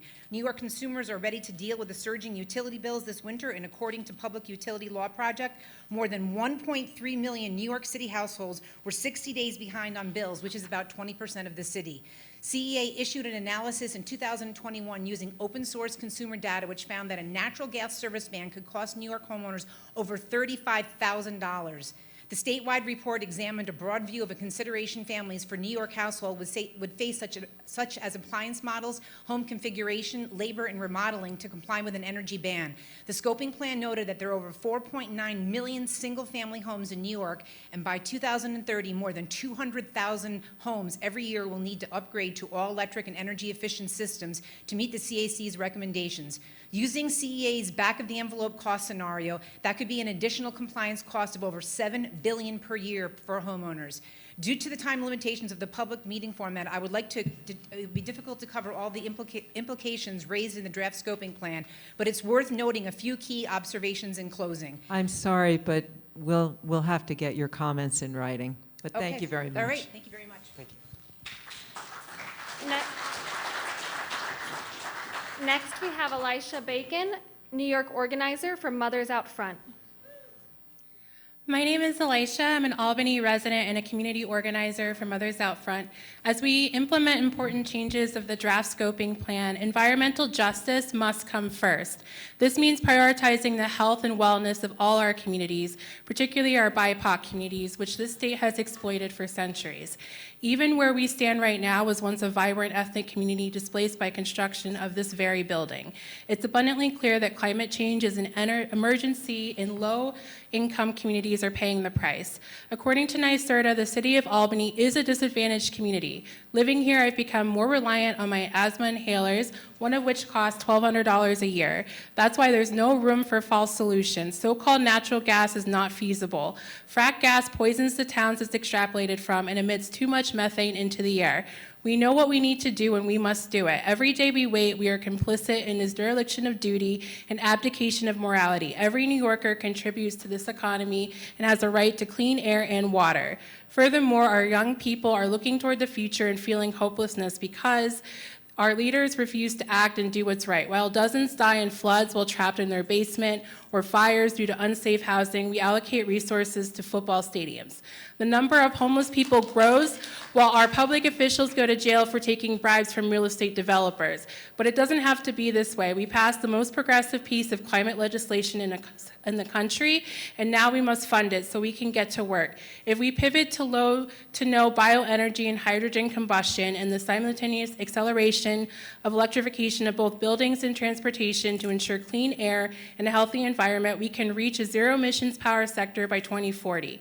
No jobs have to be lost in the transition. We can train the workforce and establish good paying union jobs. Truly, truly, I say to you, the era of fossil fuels is over. It's not a matter of if, but when, and who will be around to see it. Thank you. Thank you.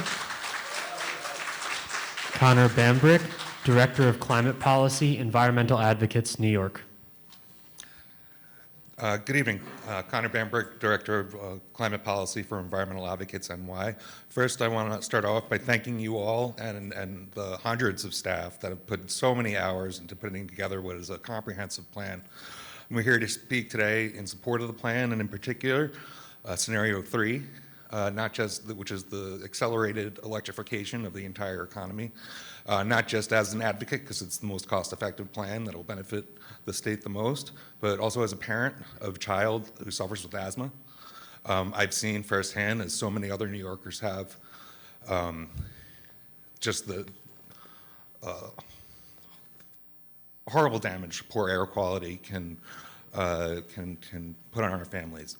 It increases healthcare costs, trips to the emergency rooms, daily medication. There are some summer days where I have to tell him he has to stay inside because the air quality is it's just not worth the risk. So that's why we need to move to a quick electrification of our entire economy. We can't afford to burn our way out of this. Combustion of fossil fuels got us here.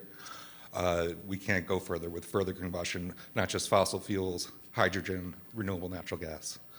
And then finally, I wanted to focus a bit on Chapter 17, the funding scenarios. We know it's going to cost, we know it's going to require a big investment to make a just transition. We need to prioritize investments in disadvantaged communities. We need to actively plan out an equitable decommissioning of our gas infrastructure, and that's going to require state-directed spending. We can't rely on market-based solutions that may not raise enough funds or clean fuel standards that just keep the funds in the private market. We need to make polluters pay, and the state needs to raise sufficient funds in order to effectively execute this law. Thank you. Thank you. Could we get groups 5 and 6, please? Thank you. Next, we have Stephen Pilata, Club Manager, Tesla Owners Club, New York State. Thank you for the opportunity to speak today. My name is Stephen Pilata, and I'm the Club Manager for Tesla Owners Club, New York State. We're a nonprofit organization officially partnered with Tesla, consisting of over 2,500 Tesla-owning members and an additional 260 who plan to be. I'm here today to add my voice to an initiative that is critical in our efforts to combat climate change, and that is the expansion of direct consumer sales of zero-emission vehicles in our state. The Tesla Owners Club of New York State applaud the Council on their commitment to zero-emission vehicles and policies, including the recommendation to expand direct-to-consumer sales of ZEVs by manufacturers. New York State must eliminate the outdated cap that restricts all electric vehicle car makers, such as Lucid, Tesla, Rivian, and even those still to come, from opening new sales locations. At the end of 2021, close to 50% of the states allowed electric car makers to sell directly to consumers, outside the framework of traditional dealerships. There was a period in New York when the state allowed for direct sales, but in 2014, legislation was passed to stop Tesla from expanding beyond its 5 sales locations. Not only has this cap directly impacted relatively low number of EVs that are on our roads, but it has also forced New Yorkers to drive exceptionally long distances, even to other states, to test drive or to buy an electric car. This not only hinders our progress towards combating climate change, but also hurts New York's economy by limiting competition and options for consumers while dramatically slowing down EV adoption compared to other states. Florida, a state with no EV incentives and no requirements, but also no direct sales cap, saw 60% higher EV sales than New York in 2020. And Florida currently has nearly twice as many electric vehicles on the road. We need New York to respond to climate change by implementing bold actions to create a greener, more equitable, and prosperous state for all. In order for us to see the fruitive outcome that we all desire, this must include the expansion of direct-to-consumer sales of zero-emission vehicles. Thank you. Thank you. Sebastian? Carl Murray, Sierra Club. Yeah, I'm here to speak for my kids and for young people around the world. I have a zero-energy home. I have a PV array system, a solar thermal, and a geothermal system, thanks part to you guys. And I also drive an EV. And I encourage you guys to interact and encourage more homeowners to do solar like you guys used to do back in 2014, 2015. And I think that would help transition our state to zero economy, not just the big solar projects, but I used to do sales for a solar company, and we could not keep up in 2014, 2015. We couldn't hire enough people, we couldn't do enough sales, and then when it converted to commercial, homeowners, for the most part, stopped engaging because there was so little money. And if you went back to doing that for not only commercial projects, but for homes, there would be so many jobs. The biggest headache would be, finding people to do it. And by doing that, you would just find that more people would be going to college for technical schools. The economy would be more spread out. More people would be benefiting from doing the solar and not just concentrated into the fossil fuel companies. Thank you. Thank you. Ann? Next, we have Brian Gemmel, Chief Clean Energy Development Officer for National Grid. Good afternoon. On behalf of National Grid, I'm here to tell you there is a better way. We applaud the climate action work on the draft scoping plan. Fighting climate change requires sweeping emission reductions across all sectors, and National Grid is here to do our part. Electrification will have a critical role in a net zero future. To succeed, the energy transition must maintain reliability and affordability, as well as optimize all available resources. These factors are not properly considered in the plan. A comprehensive electric system study is absolutely critical to understand the effect of the plan on maintaining reliability during a transition to renewable energy generation and increases in electric load from multiple sectors. The plan also does not address the cost to build out the electric system, nor does it address the need for dispatchable emission-free generation or long-duration storage required to support intermittent renewable resources. The New York Independent System Operators questioned the reliability implications of eliminating all natural gas-fired power plants. The retirement impacts must be carefully considered and studied by the New York State Reliability Council and the New York ISO reliability planning process. Continued development of innovative technology is also required for 2040 and should include the use of hydrogen, a technology that has long duration storage characteristics and is transportable. Building an electric network capable of electrifying all heating load is not practical or cost effective. A better approach is leveraging existing networks to deliver no or low carbon fuels to generation units and can back up the variable output from renewables. A coordinated gas and electric decarbonising strategy is a better way to manage the cost and feasibility of the state's plans. We urge the Climate Action Council to undertake studies on reliability and cost before finalising the scoping plan.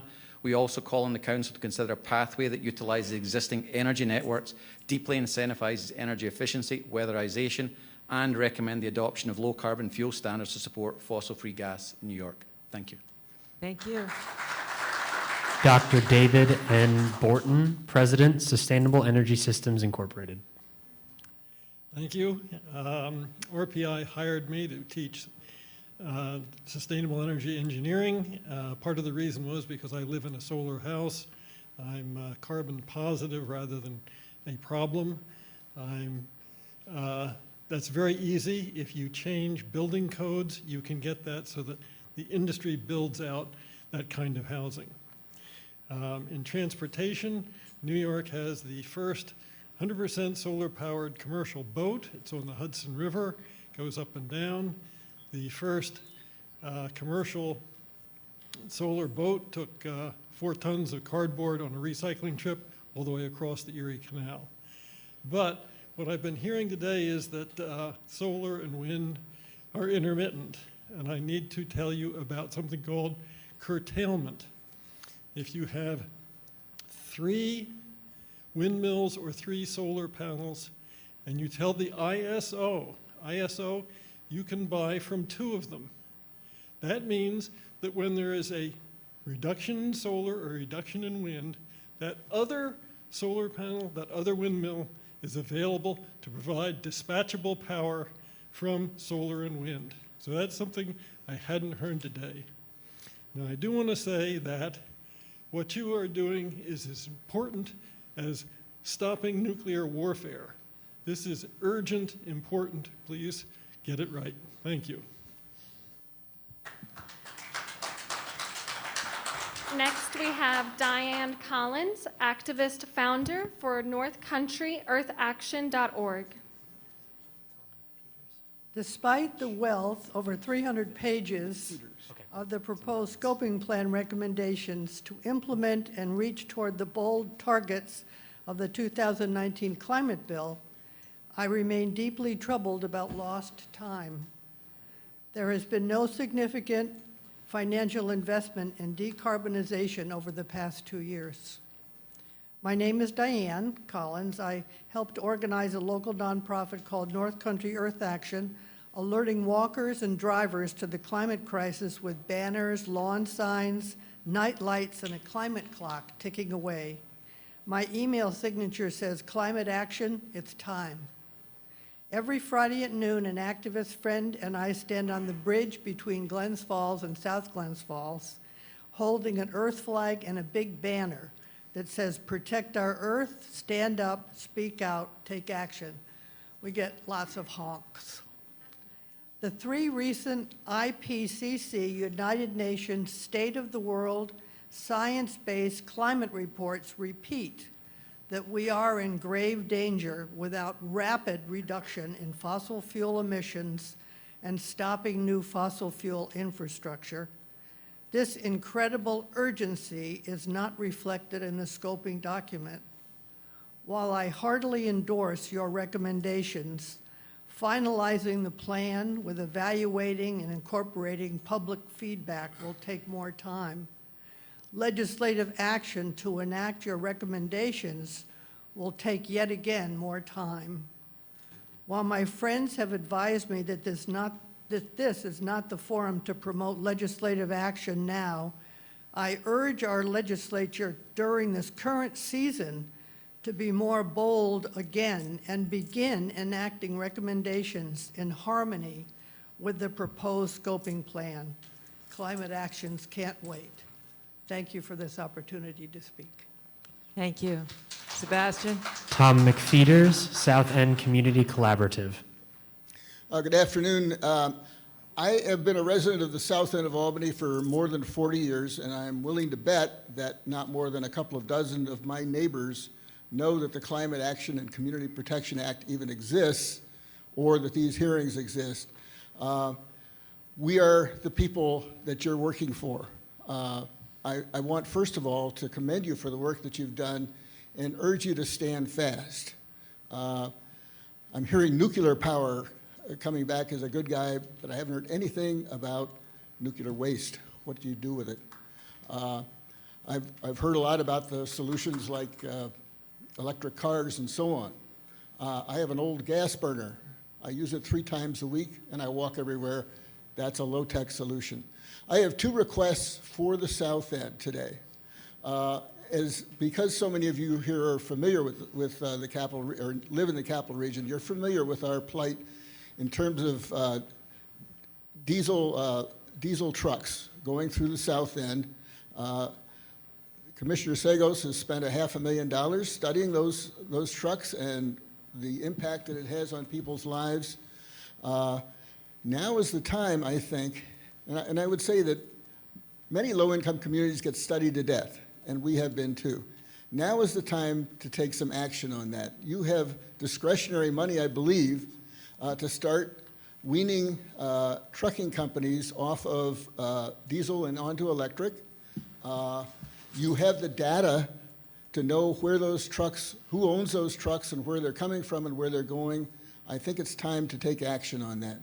It's also, we have a lot of rebuilding going on, or will have a lot of rebuilding going on in our neighborhood. It is time to target a neighborhood like ours to convert from the horrible gas that everybody's been talking about to electric and heat pumps. The South End is actually an extremely well-organized neighborhood at this point. We stand ready to work with you on that. We're excited about clean jobs, about becoming a green hub around the Port of Albany, and we think this is a great opportunity for people to move out of the poverty-level jobs that we have now into great middle-class jobs. Thanks. Thank you. And Next, we have Lisa Adamson, founding activist for North Country Earth Action and Town of Queensbury Climate Smart Community Committee. I'd like to speak about my recent transition to electric heat in my home from my propane system.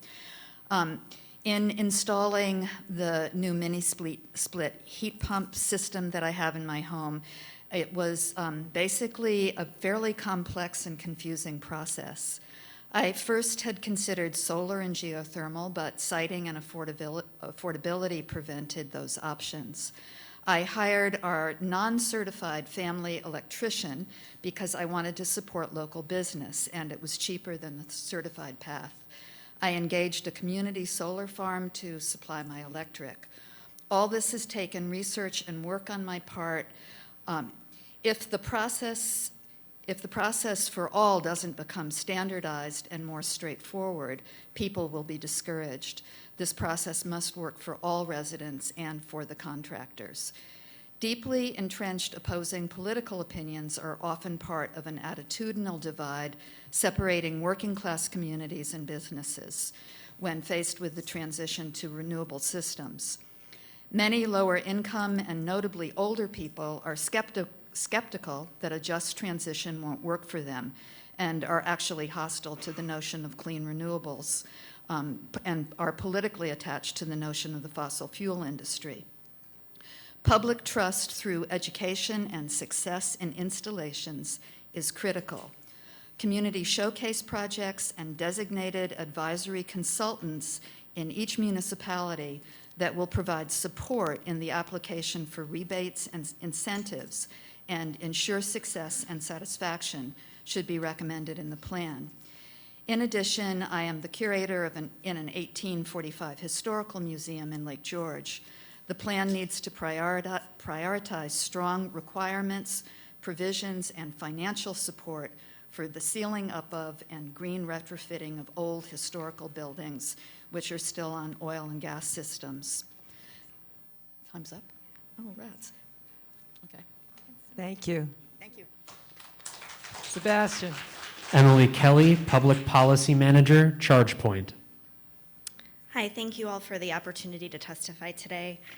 ChargePoint is one of the largest providers of electric vehicle charging hardware and software across North America and Europe. I'm here today to speak in support of a clean fuel standard. We applaud the Council for including a clean fuel standard in the draft scoping plan, and we urge you to include this important measure in the final scoping plan.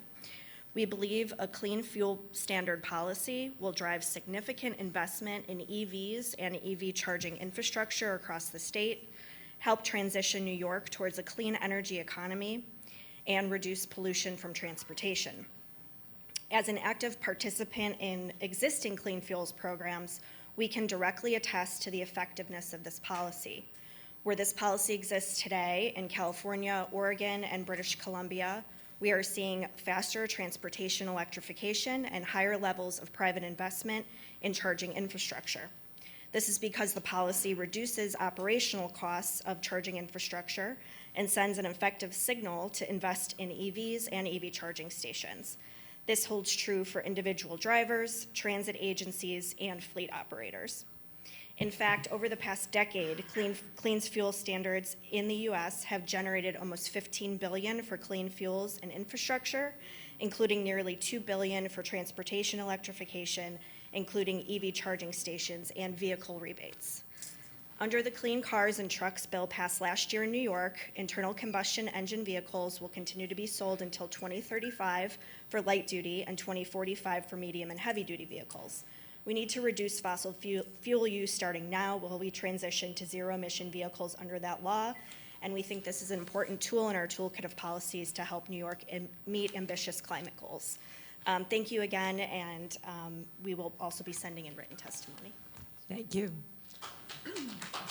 Ann? We have John Ravitz, Executive Vice President and COO of the Business Council of Westchester. Thank you very much. My name is John Ravitz. I'm the Executive Vice President and COO for the Business Council of Westchester, the county's largest business membership organization that focuses on advocacy and economic development. One of our top priorities over the last 12 years has been the changing energy landscape in Westchester County, which now has Indian Point closed and the gas moratorium that Con Edison has put on some of the southern municipalities in the county. As Westchester deals with these ongoing issues, New York State is now implementing the Climate Leadership Community Protection Act that set ambitious targets that simply cannot be met. In 2019, we created an energy task force led by BCW member Richard Ellenbogen, an electrical engineer who worked in the Power Systems Laboratory at Bell Labs. Following a deep analytical dive into the plan over these last few years, Mr. Ellenbogen and I have met with the state environmental leaders regarding the several ambitious targets that the CLPCA has set. The BCW is deeply concerned that the plan will, one, will double energy costs in the state. It can't be implemented in the stated time frame of the currently available resources or in a 15-year time frame. Even in the best case scenario, it will lack sufficient generation and storage to support the proposed loads, and it lacks consistent funding to support the creation of the renewable infrastructure that needs to be created. Considering these serious concerns, the BCW continues to urge the Council to retain an independent consultant to conduct a quantitative analysis of the potential impacts of the compliance with the plan on New York State's residents as businesses. It is imperative that New York State adopt a realistic energy plan that provides sufficient energy to run the state in the most cost-effective means. As this new energy infrastructure is being built, the state is dismissing the important role of natural gas as a means to facilitate the transition towards a renewable-based future. Passing legislation banning that is just not going to work. Look, folks, what we've been saying and will continue to say is that we need to have an honest conversation. We need to be realistic about what we want to do to achieve the goals that all of us want, and my complete testimony will be submitted into the records. Thank you for your commitment and dedication. Thank you. Sebastian? Richard Cummings, State Director, National Propane Gas Association and New York Propane Gas Association. Good evening. My name is Rick Cummings, and I represent the over 250,000 primarily rural New York residents that depend on low-carbon propane to heat their homes, heat their hot water, cook their food, and dry their crops. On behalf of our dealers and customers across the state, I'm here to tell you that the propane industry believes that the climate change threat is real and that it's everybody's responsibility to do what they can to mitigate and address its effects. Indeed, the increased use of propane has already made substantial environmental improvements in New York as rural customers have moved away from higher carbon fuels in recent decades. Our industry is proud of our environmental record, and we can be part of the solution, not the problem. However, as an industry, we are very concerned that we are mistakenly being left out of New York's energy plans under CLCPA. As we move forward, we feel that it's important that the Climate Action Council ground its efforts in solutions that are real and attainable. As such, we feel the use of low-carbon propane needs to be included in the state's energy plan as a bridge to a low-carbon energy future. The propane industry is continuing to invest in solutions to make a difference, such as renewable propane, which has an even lower carbon intensity than traditional propane. I am proud to say that I personally attended the arrival of the first rail cars of renewable propane in New York this past Tuesday. In addition, our industry is genuinely concerned that the success of the draft scoping plan, as it stands, relies heavily on inflated and underestimated costs. For example, the plan banks on dramatic changes in human behavior, attributing $39.5 billion in healthcare savings to the people with increased walking and biking. It assumes $235 billion in savings by avoiding climate impacts, but ignores the fact that carbon emissions are a global problem. New York State produces less than 0.5% of total carbon emissions. Meaningful change can only be achieved with a global response. However, as we see it, the most significant oversight of the CAC's plans is that it fails to seriously address the grid reliability issues. Our grid is aging and is already subjected to frequent outages. A push to electrify everything without first making major investments to upgrade and prepare the grid for higher loads isn't just short-sighted, but it's potentially dangerous. I want to thank you for your comments, and if you could submit the rest of them in writing, that'd be great. Thank you. Thank you. Thank you. Next, we have Lester Rosenweg from Albany, New York. Hello, my name is Lester Rosenzweig. I'm a public health nutritionist and a member of the Citizens Action of New York. I urge the Council to plan for our reduced dependence on producing energy from waste and to treat food and other waste properly to reduce toxic emissions, CO2, and methane. Waste incineration is not the answer to reduce waste volume and recover energy for electricity and or heat. This is not a renewable energy source in New York. Burning waste is unhealthy, racially inequitable, a false solution to deal with it. We require bolder solutions such as waste reduction, recycling, and composting. Having worked in nutrition and food service programs, I've seen lots of food get dumped in the trash, served at schools, senior centers, and daycare settings. Foods are thrown away because it was not eaten, not served, or has spoiled or out of date. Supermarkets donate tons of food for distribution through the food bank network. However, some of this food is trash due to expiration dates or quality. At home, we throw away unused food unless we have a garbage disposal, we compost, or feed scraps to our animals or livestock.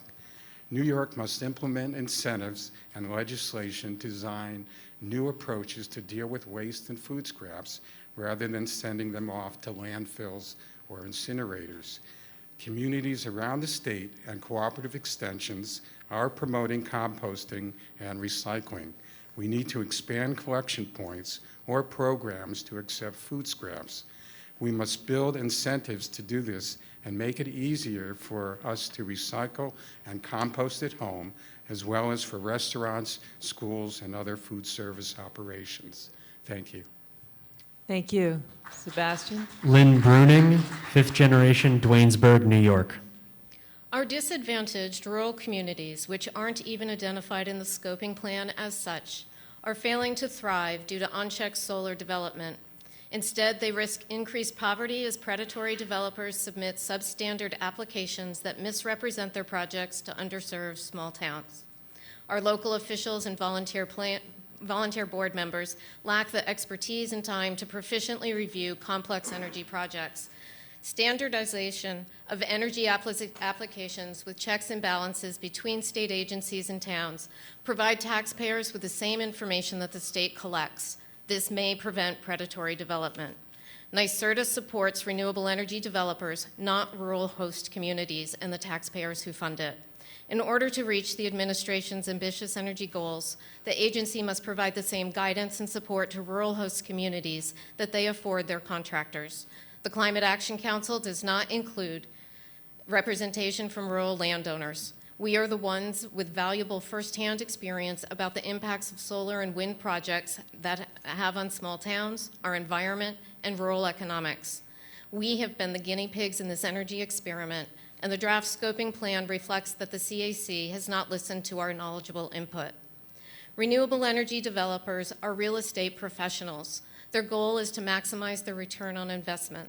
They are experienced with getting good deals on land, not designing, building, or operating energy projects. Developers don't choose the best site for power plants. They choose landowners who are gullible or desperate. This is not a just transition for upstate residents and landowners. We deserve to have a place at the negotiation table. Until then, weather-dependent, land-intensive energy resources that serve downstate's need for feel-good electricity will have a long-term detrimental impact on upstate New York. Thank you. Thank you. Ann? This is Herschel Spector from Micro Utilities Incorporated. Thank you very much. I'm a professional engineer from the state of New York, and I must say you guys have a very tough job. I've been listening to the different groups in the audience, and one group is saying if we don't do something about climate change, it's a disaster. They're right. But then again, you hear another group is saying if we don't do something about reliability, it's a disaster. And they're right. So have you a situation where both groups saying opposite things and requiring you to solve a problem when they're both right, and you cannot trade one for the other. You have to somehow succeed to do both the climate change piece and the reliability piece. So what does the state do? They write the scoping plan. Now, as an engineer, if I had such a hugely complex situation, either one of those paths is hideously complicated, I wouldn't narrow it down to one energy source. And a lot of people in the audience have been telling you that. They want all of the above. It's not only renewable, it is renewable, but it's also nuclear, and believe it or not, it's fossil fuels with carbon capture. And if you don't do all those, you cannot solve this double jeopardy. So let's take a look at the Climate Action Scoping Plan, and I've looked at a number of them. The Brattle Group put out a plan for New York what to do. The Analysis Group put out a plan. NREL put a national plan out. The Clean Air Council put out a plan, all renewable. And what did every one of them find? Every one of them found that as you went further into the percentage of energy that's done by renewable, you ran into a problem, a seasonal problem. There wasn't enough wind plus solar during certain times of the year to meet the demand. So everybody scrambled around, how am I going to fill this gap? Well, Brattle and others said, I'm going to invent something called renewable natural gas. But I need a lot of it, but I don't know how to do it. Same thing with the analytical group. They had a different name. Along came NYSERDA, and what are they going to do? Well, they abandoned this renewable natural gas, good. They turned to hydrogen. I want you to study hydrogen. It's the most hideous subject but to we're work going, with.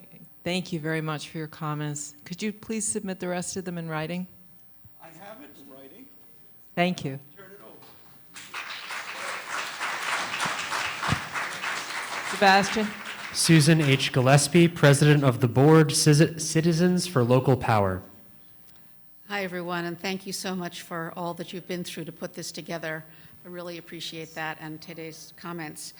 I'm a grandmother worried about the world we will leave to my 4 grandchildren, and I'm the president of the Board of Citizens for Local Power, as you heard. We've spent the last 10 years helping communities in the Mid-Hudson Valley transition to a locally based clean energy community.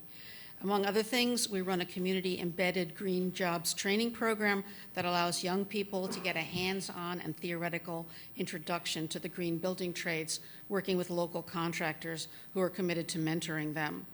We know from the contractors we work with that they are desperate for qualified people to work for them, and that good careers can be made in an area that will create hundreds of thousands of new jobs, and has to if we're going to succeed with the climate response. I want to tell you a story now, and I will try not to take too long with it, but we employed someone who was an intern for us who kept getting sick, and she would be in the emergency room every 3 or 4 months. And she lived in a rental apartment in Kingston, and because we have people we work with who know how to do this, we actually looked at the question of indoor air quality in her apartment. It was impacted by mold. The sewer had overflowed and hadn't been fixed. There was actually a gas leak. The apartment was condemned by Central Hudson for a period, and she had to move out. She's actually had to move out most of the time because she can't live there.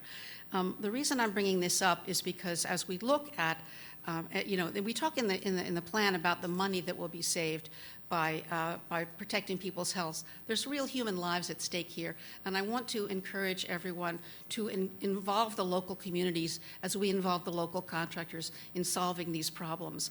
I'd like to close by commending your probably EJ group, Environmental Justice Group, for their very strong, theoretically sophisticated and overall comments on this group, and I think we can follow their lead. We support their response, and also we support the job section of the plan, but I think we have to think about the people that are going to be most affected by all of this and to involve them as much as possible in just helping to devise the solutions. Thank you. Thank you. Ann? Next, we have Gregory Harkenreiter from Duanesburg, New York, and Save Our Unique Land. I'm here today because we have a 20-megawatt solar project proposed next to our home. In preparing this testimony, I thought about what I could tell you haven't already heard 10,000 times. I can talk about our own situation because it is relevant to the bigger picture. We've lived in a quiet, idyllic setting on a dead-end road for 38 years. Now we're confronted with a utility-scale solar project. About half the project is to be built on open hayfields that are a unique habitat for grassland birds. We're looking at major impacts to one threatened species and a number of other declining species. They need open hayfields for nesting and feeding. They cannot exist in strips between rows of solar panels. If this project goes through, they will be wiped out, not the whole species, but these colonies will be. The other half is mature forest that will have to be clear-cut. I won't belabor the irony of deforestation in service of reducing atmospheric carbon dioxide. What does this mean to anybody else? First, cumulative effects.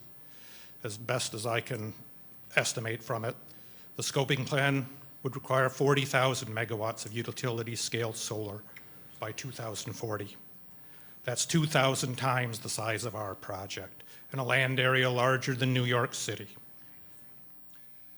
Our 100 acres may seem insignificant. Take our problems and multiply them by 2,000, and they are not insignificant. Our project alone may not reduce the state's biodiversity. The whole program will. Second, there are problems with every site. With ours, wildlife and deforestation. Town of Glen, Montgomery County, prime agricultural land. In Rush, Monroe County, cultural resources and agriculture. Then it'll be visual impacts, then wetlands, then soil erosion, then too many houses, then wildlife again, and then something else. It's dangerous. We've heard a lot of hyperbole today, maybe on both sides. It's dangerous that we're such a divided society. In the long run, I think we have more dangers from that than from any other source. The scoping plan, I'm sorry to say, drives us farther apart. It's a one-sided approach to a problem.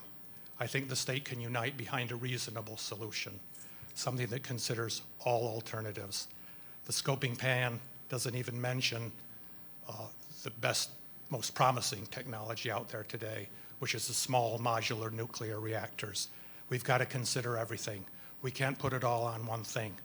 It just requires too much land. Your comments. And thank you for letting me go on over time. Yeah. James E. Hanley, Senior Policy Analyst, Empire Center for Public Policy. Thank you. I'd like to express two concerns about the scoping plan. One is a misconception about its cost-benefit analysis, and the other is whether it provides sufficient energy reliability for the state of New York. We've heard tonight that the CLCPA provides greater benefits to the state of New York than it costs. By the Climate Action Council's own cost-benefit analysis, that is not true. The draft scoping plan claims benefits of up to $430 billion. However, over half of that, $260 billion, comes from avoided economic damages of climate warming. an amount that is based on the Department of Environmental Conservation's social cost of carbon, which by law is a global benefit, not the benefit to the state of New York. In other words, that counts benefits that flow out of state and out of country. When properly discounted, the CLCPA's benefit to New Yorkers is just over $170 billion at a cost of $340 billion for a net loss to New York of up to $169 billion. On energy reliability, NISO has warned that reliability margins are already thinning dangerously, and by 2040 we will fall short of providing 10% of our energy needs. The draft scoping plan estimates this missing power as 15 to 25 gigawatts and warns that there are many weeks, especially in winter, when there is insufficient wind and solar to meet the state's energy needs. I applaud the council for being frank about this, but I'm concerned that the scoping plan fails to seriously address the energy shortfall. The lack of sufficient energy during a peak demand period could lead to winter blackouts that, like the blackouts in Texas last year, could cost hundreds or even thousands of lives, overwhelmingly among the poor and the elderly. Thank you. Thank you. Ann? Next, we have Sam Lair, Policy Manager, Coalition for Renewable Natural Gas. Good evening. My name is Sam Lair, Policy Manager with the Coalition for Renewable Natural Gas. We serve as the advocacy and educational voice for the RNG industry in North America. Our membership includes leading clean energy companies who participate in every facet of the supply chain of the biogas, biomethane, and biohydrogen industries, as well as leading academic institutions who are working to develop and deploy these technologies. Our members with New York assets include Archaea Energy, Brightmark, Generate Capital, Opal Fuels, LS Power, Citigroup, New York's leading electric and gas utilities, Columbia University, Cornell University, and SUNY Stony Brook, among others. Our goal is to ensure that the methane currently produced by society's organic waste streams is instead captured for productive use as biomethane, hydrogen, electricity, or as a feedstock for other biologically derived resources. Our industry reduces methane emissions by improving the management of organic waste in a circular, carbon-neutral fashion. In doing so, we are able to provide an extremely important near-term climate benefit through methane reduction and can also help to achieve other non-climate environmental benefits in the realm of air and water pollution. Specifically, we'd like to see New York build on the success of the clean energy standard in the power sector by developing an analogous clean fuel standard in the transportation sector and a renewable gas standard to decarbonize gas supply. New York is not alone in examining these policies. For example, California and Oregon both have RNG procurement programs and have long supported the use of RNG and other biogas-derived clean energy resources in the transportation sector. That includes for zero-emission electric and hydrogen fuel cell vehicles under the state's low-carbon fuel standard programs. Other states which are currently promoting the use of renewable gas as part of their climate strategy include Washington, Minnesota, Colorado, Connecticut, Vermont, Michigan, and Canada on the provincial and federal levels, and the U.S. federal government, among others. Our industry provides an effective complement to other strategies, such as electrification and energy efficiency, which are also likely to be crucial in achieving full societal decarbonization. However, utilizing RNG in our existing infrastructure today will help lower GHG emissions from the many applications which are currently served by fossil natural gas or diesel in the near term, and will still be necessary and beneficial in the long run, as a portion of end uses will not be able to switch to non-gaseous energy resources. Thank you very much. Thank you. Melissa Mansfield, Advisor, Public Affairs and Communications, Boralex. Good evening. My name is Melissa Mansfield, and I am speaking on behalf of Boralex, a renewable energy developer, owner, and operator present in the U.S. and the New York market for over 20 years. As a developer and long-term operator, Boralex is committed to building sustainable relationships with our host communities based on transparency, open communication, and respect from the moment a project begins to take shape. This is a testament to the long-term vision to which Boralex subscribes, working earnestly and diligently to ensure that our projects are well received in the region and effectively integrated with our host communities for the duration of their operating lives. We strongly support the efforts of New York to address the climate crisis, including today's approval of Tier 4, which will bring much needed renewable energy from upstate and western New York and Canada to New York City, which currently relies on fossil fuels for 85% of its power.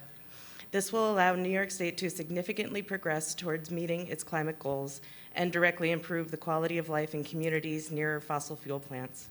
The draft scoping plan goes far in advancing New York's Climate Act. We especially support the research and incentivization of agrivoltaics within solar farms. We have had success with multi-use at our sites in France and California and intend to develop similar programs here in New York facilities. We are already seeing the devastating impacts of a warmer planet, and any actions we can take to slow the trend are necessary and urgent. Thank you. Thank you. And before we go forward, can we have groups 9 and 10, please? 9 on the... Oh, I'm so sorry. 7 and 8. Next up, we have Arden Newbert Eddy, activist and gardener for Mothers Out Front. Hello, my name is Arden Newbert Eddy, and I'm a local gardener, and I live in a subsidized building in Lansingburg in northern Troy. Whether I'm at home or at work, myself and my community are directly impacted by the climate crisis. I am here today to briefly discuss with you the rising impacts of utility costs on disadvantaged communities.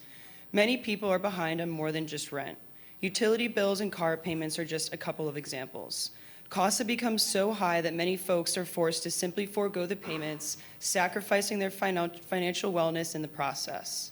It is a great idea to convert old textile factories into affordable housing. What's not great is when developers cut corners and don't weatherproof these properties properly. This will only hurt the tenants and the building owners. Drafty buildings do not get fixed. They have heat pumped into them throughout the colder months. This is a massive waste of both energy and money, and the ones footing the bill are the tenants and the building owners. The developers have long left the station. I have steel wool being used as insulation in my historical brick walls of my building. This is simply unacceptable. In addition to the rising costs of rent, many people are being forced out of their homes. The importance of the CPCLA is that it can afford protections to tenants and alleviate the burden of high energy costs through the use of renewable energies. This is extremely impactful. It can be the difference between a parent having to decide whether to heat their home or feed their child. That is not a decision that any parent, anywhere should have to make in America in 2022. We call ourselves a first world country. We should act like one. High utility costs that are preventable are part of how disadvantaged communities are kept disadvantaged. How do you keep up with monthly payments, start a savings account, or save for your child's future when you are inundated by high utility costs that could be significantly lower were we to move towards a more renewable approach? Talk is cheap, but action is priceless. Ordinary folks like us are depending on you to make decisions to improve the quality of life for all of your constituents. You live here, we live here. The giant fossil fuel executives do not. It's up to you to ask yourself, who did you have in mind when we passed the CPCLA? Them or us? Thank you very much. Thank you. Sebastian? Jesse Cutea, Development Manager, AES. Hi, I'm here as a resident of New York and a representative of AES, which is a Fortune 500 global energy company that's accelerating the future of energy. My role at AES is as a development manager, focuses on community solar projects in the state. In New York, AES has over 80 employees with offices in various locations around the state. We currently operate 809 megawatts of reliable, safe, clean wind and solar power, and we've got a pipeline of over 2 gigawatts. AES supports the provisions of the Draft Climate Action Plan that support and enable development of wind and solar power and other renewable electricity technologies. While my comments will focus on the electricity sector, I also want to convey AES support for the recommendations focused on energy efficiency improvements, decarbonization of buildings, and transportation electrification as well. We strongly support the fundamental component of the Climate Act that ensures that New York's transition to a low-energy economy, a low-carbon economy, benefits traditionally underserved communities. What I want to highlight is for the council is that in order to achieve the New York mandates, we need to advance a significant number of wind, solar, and battery projects into construction. New York needs to ensure that projects actually get to groundbreaking and completion in order to contribute to state goals. And there are many ways the state can support the goal of getting projects built, especially by continuing procurement on an aggressive schedule of at least 4,500 gigawatt hours per year through 2026, and by ORES continuing to improve and streamline the permitting process for cost-effective, timely, and environmentally responsible siting of renewable energy projects while ensuring significant benefits to local communities. We know at AES that implementing an aggressive plan is very difficult. We thank the Climate Action Council for their continued efforts. Thank you. Thank you. Ann? Next, we have Manna Jo Green, Environmental Action Director for Hudson River Sloop Clearwater and Ulster County Legislator. Thank you.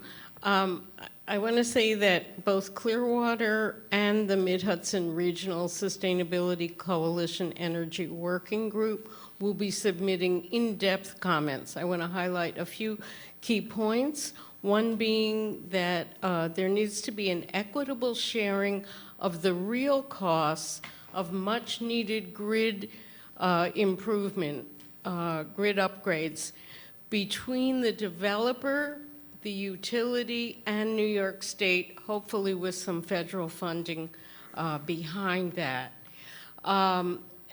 We also want to ensure that renewable energy infrastructure with storage precedes beneficial electrification to avoid burning more fossil fuel if the demand increases before renewable energy infrastructure is in place.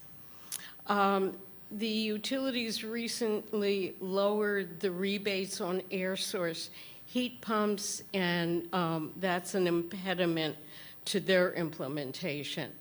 The consumer benefit charge on net metering or to enroll in net metering significantly hinders solar development in New York. Also, building retrofits, super insulation, careful air sealing, employing healthy building practices are a major source of energy savings. And also, we very much support ensuring that at least 35 to 40% of the benefits of clean energy investment are directed to priority disadvantaged communities.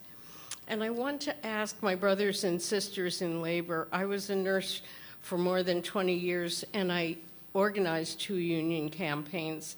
And I want to ask them to take leadership in the transition to renewable energy and not resist it.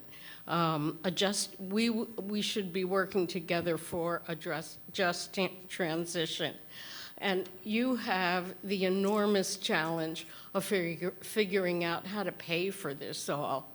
And lastly, I want to say, if you think nuclear is part of a clean energy solution, ask the people at Indian Point, who have over 2,000 tons of highly radioactive waste stored on site, for which there is no good solution, but we want to ensure the safest possible solution. Thank you.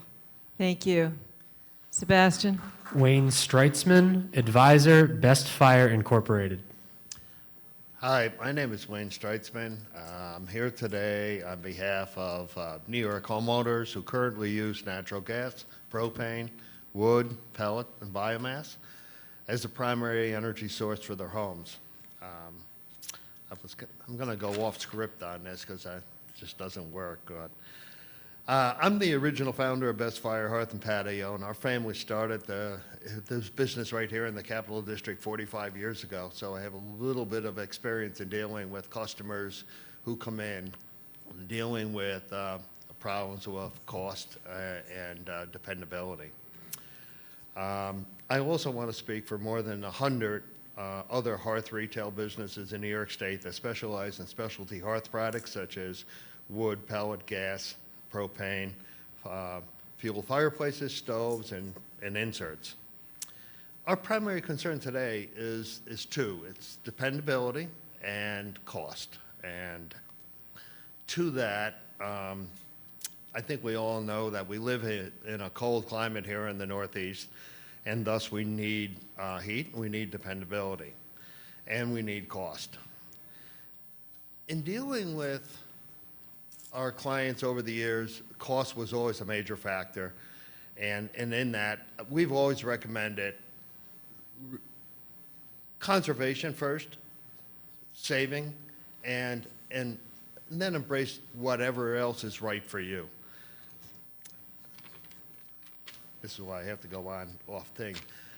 What I wanted to do at the end is let you know that our industry can be part of the solution as well as part of the problem. We can do that by utilizing efficiency and not using a lot of energy, but utilizing zone heating and space heating as a possibility. In doing that, we can save up to 40% of a home's heating costs, and also reduce our emissions by at least 40 to 50% on our greenhouse gases. I'll submit the rest of our stuff in writing. Thank you for the time. Thank you. Ann? Next, we have Ashley Sorelli, organizer for New York State PTA United Association. Thank you. My name is Ashley, and as a proud union member, I know what this plan, as it's scoped today, will do to our current and future jobs, as well as all building trades jobs across New York State. We live here, we work here, and we pay taxes here. We are raising our families here, and many of our union members are working out of state to provide for our families. We do love our communities, and we do care about the current climate issues we are facing in New York. However, what many homeowners are unaware of, that it will cost an estimated $25,000 to $50,000 to convert over all regular household appliances, including hot water heaters, stoves, new HVAC systems, etc. Not to mention the increased cost of utility bills. Recent power outages in California and Texas demonstrate the need for careful planning and not reactive policies as New York begins to transition its energy systems. The plan requires massive electrification of our grid without guaranteeing that there are enough power sources to keep the lights on. Wind turbines and solar panels are not equal replacements alone due to the unpredictability of weather conditions. The cost of living has become more expensive. Electricity prices are shocking. On average, in New York State, electric prices are up 20% and 28.9% in New York City. New York needs to focus on reducing the cost of electricity by increasing state generation. This will create jobs and access to affordable, reliable, and renewable power. We are the experts that will build clean energy systems. We should not be rejecting power plant upgrades that will lower emissions. If New York has any hope of achieving its clean energy goals, we need to maintain reliability while being much more aggressive on pursuing non-carbon technologies like hydrogen gas and geothermal heating. We can use existing power plants not in use, as well as current power plants currently using fossil fuel, and retrofit those systems to 100% emission-free hydrogen gas. By doing so, this will guarantee jobs for thousands of New Yorkers, building trades, residents. Thank you. Thank you. Sebastian? Paul Van Lindenthal, Nuclear, New York. Yeah, I'm Paul van Lindenthal and I work for Nuclear New York, not work, but I'm a member of Nuclear New York, which is an advocacy agent for nuclear power for the use in New York City. I just want to mention that Lisa Meitner can be considered the first modern Eve. In 1937, she and her cousin gained knowledge of nuclear fission and ushered in the dawn of the nuclear age. Living in Sweden during World War II, because she had to escape, she was asked to participate in the Manhattan Project to work on the atomic bomb. She vigorously refused with an "I will have nothing to do with a bomb." She became the first anti-nuclear bomb person in the record. Her legacy lives on in the 2021 UN resolution that prohibits the use of manufacturing, storing, selling, or designing nuclear weapons. And I hope that New York progressives in every country, in New York State, will promote and discuss this resolution and look to New York State to participate in this. The UN does support, though, the use of peaceful nuclear power and has set up very strict standards, as does the United States, in regards to mining, storage, processing, and nuclear materials. So does, by the way, President Biden and Kamala Harris. So it is important. The IPCC report, which just came out yesterday, thinks that nuclear power should be strongly considered. They point out one of the main obstacles to the use is that of nuclear fear, and that is, I feel, then awkward because most of my friends are anti-nuclear, so I'm here in an uphill battle. But international, the thing what you have a problem with is the Climate Action Committee report is that international comparison or studies are not barely cited, and in any of the $1 million studies NASARDA and as well the Climate Action Council promoted, no mention of Germany or California or Texas. I want to thank you for your comments, and you could submit the rest in writing. Thank you. Yeah, thank you. Thank you. Next, we have William Acker, Executive Director for NY Best. Let me begin by thanking the Climate Action Council and all the people who have worked very hard on the scoping document. As the integration analysis has clearly shown, the deployment of energy storage in the form of batteries and other technologies to provide energy when wind and solar are not producing and to capture energy when wind and solar are overproducing is essential to achieving our energy and climate goals. The energy storage industry will also be extremely important in achieving our economic, environmental justice, and just transition goals.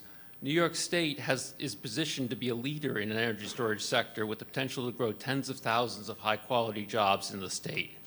New York Best is generally supportive of the recommendations in the scoping document and strongly supports the recommendations in the plan related to energy storage, particularly the deployment of existing energy storage technologies with sustainable funding programs, the retirement of fossil fuel peakers, long-duration energy storage, and the transportation recommendations, particularly around ZEV adoption.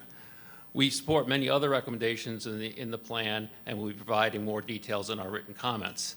Today, I'd like to outline 3 additional recommendations for the Council's consideration. First, faster action on the deployment of clean, dispatchable assets that we know we need for our electricity system. This is advanced energy storage, long-duration storage, and deployment, including clean applications of hydrogen technology, and to create plans to retire peaker plants. Second, more incorporation of storage solutions for energy delivery to optimize and reduce the substantial investments we will need to make in transmission and distribution. And third, there are substantial opportunities to drive benefits from the interaction between the sectors, particularly between transportation, electricity, and buildings. New York State should fund and conduct a program to, 1, research these cross-sector opportunities, including the optimal use of demand-side flexible loads, such as buildings and EV chargers, and vehicle-to-grid technologies, and create demonstration programs and accelerate the deployment by removing barriers and creating appropriate market rules. Thank you. Thank you. Sebastian. Randy Lambert, Council Organizer, Local 1163, Millwrights. Thank you very much for your time. I appreciate it tonight. I'm sure everybody's tired. We've been here for a little while, and you guys have already gone through a lot of these meetings, which weren't as polite as this one is tonight, so hopefully that will continue on. I'm here to show my support for nuclear energy tonight. The CAC's draft decarbonization scoping plan recommends the Public Service Commission to conduct analysis prior to the expiration of the existing zero emissions credit program, 2029, to explore upstate New York's nuclear power stations' contribution to grid reliability and the state's decarbonization goals. New York State's upstate nuclear facilities currently produce 44% of New York's clean energy and clean electricity. That is instrumental to the state's decarbonization goals. The CAC's draft plan also includes a cost-benefit analysis to the state's economy-wide decarbonization goals conducted by the New York State Energy Research Development Authority. NYSERDA's analysis assumed the upstate New York nuclear power stations would continue operation and are not relicensed for another 20 years, and should they not be relicensed, New Yorkers would have an additional cost of approximately $9.8 billion to achieve its goals. Maintaining New York's existing nuclear power stations is the most economical way to reach the state's decarbonization goals. The upstate nuclear facilities provide carbon-free, reliable electricity with thousands of jobs and millions in annual taxes, 24/7, 365 days a year. So again, thank you very much for your time. And while I do have the mic, I will say thank you as well to the International President of Pipe Fitters for his inclusion of all the building trades, as well as all the other union leaders that are here tonight. Thank you. Next, we have Sarah Bogus from Re-Energy Biomass Operations as the Vice President of External Affairs. Thank you. Good evening. Reenergy owns and operates the 60-megawatt Reenergy Black River facility, which supplies all of Fort Drum's electricity needs from inside the fence, providing energy security and resilience for this important U.S. Army installation. The facility uses sustainably harvested local wood residues for its fuel. The facility is a significant economic driver in the region and an important end market for forest and mill residues. The fuel procurement program promotes land stewardship and responsible forestry practices as it is certified to the Sustainable Forestry Initiative standard. The draft scoping plan discusses the importance of keeping forests as forests, which means that landowners need end markets for their wood products, including the residue from logging operations. Low-grade residuals provide an excellent stock for low-carbon energy resources and support sustainable forest management practices and forest regeneration. The draft scoping plan recognizes that bioenergy may be necessary to achieve the clean energy targets set forth in the CLCPA. According to a report by consulting firm E3, commissioned by the Council, firm resources such as bioenergy complement high penetrations of intermittent renewables and significantly reduce total electric system costs by meeting peak demands and balancing the variability of wind and solar with dispatchable generation. The E3 report envisioned an advanced role of bioenergy in New York's energy economy, classified bioenergy as a zero-carbon energy resources, and concluded that the transition to carbon neutrality will require strategic use of bioenergy resources for the next few decades. Thank you very much. Thank you. Sebastian. Randy Rosinski, Deputy General Counsel and Chief Regulatory Counsel, National Fuel Gas Distribution Corporation. Good evening.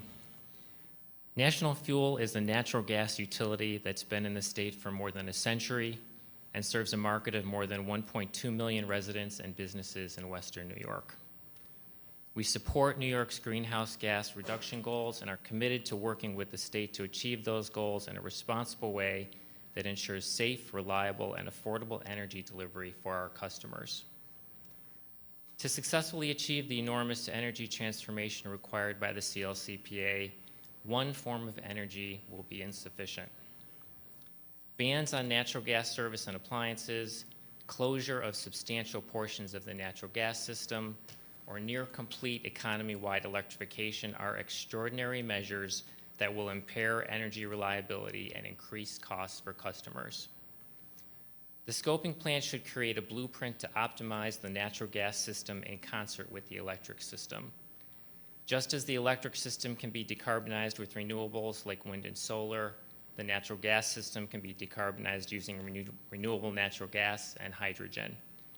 Other states and countries have implemented policies and regulatory frameworks that encourage development of these decarbonization tools, and New York should do the same. Especially for upstate and Western New York, an all-electric model is too expensive and risks reliability and resiliency of the energy delivery systems. Adoption of a hybrid dual energy pathway using storm-resistant underground natural gas networks to deliver RNG and hydrogen can reduce emissions while minimizing the strain on the electric grid and the hundreds of billions of dollars that must be spent to expand it.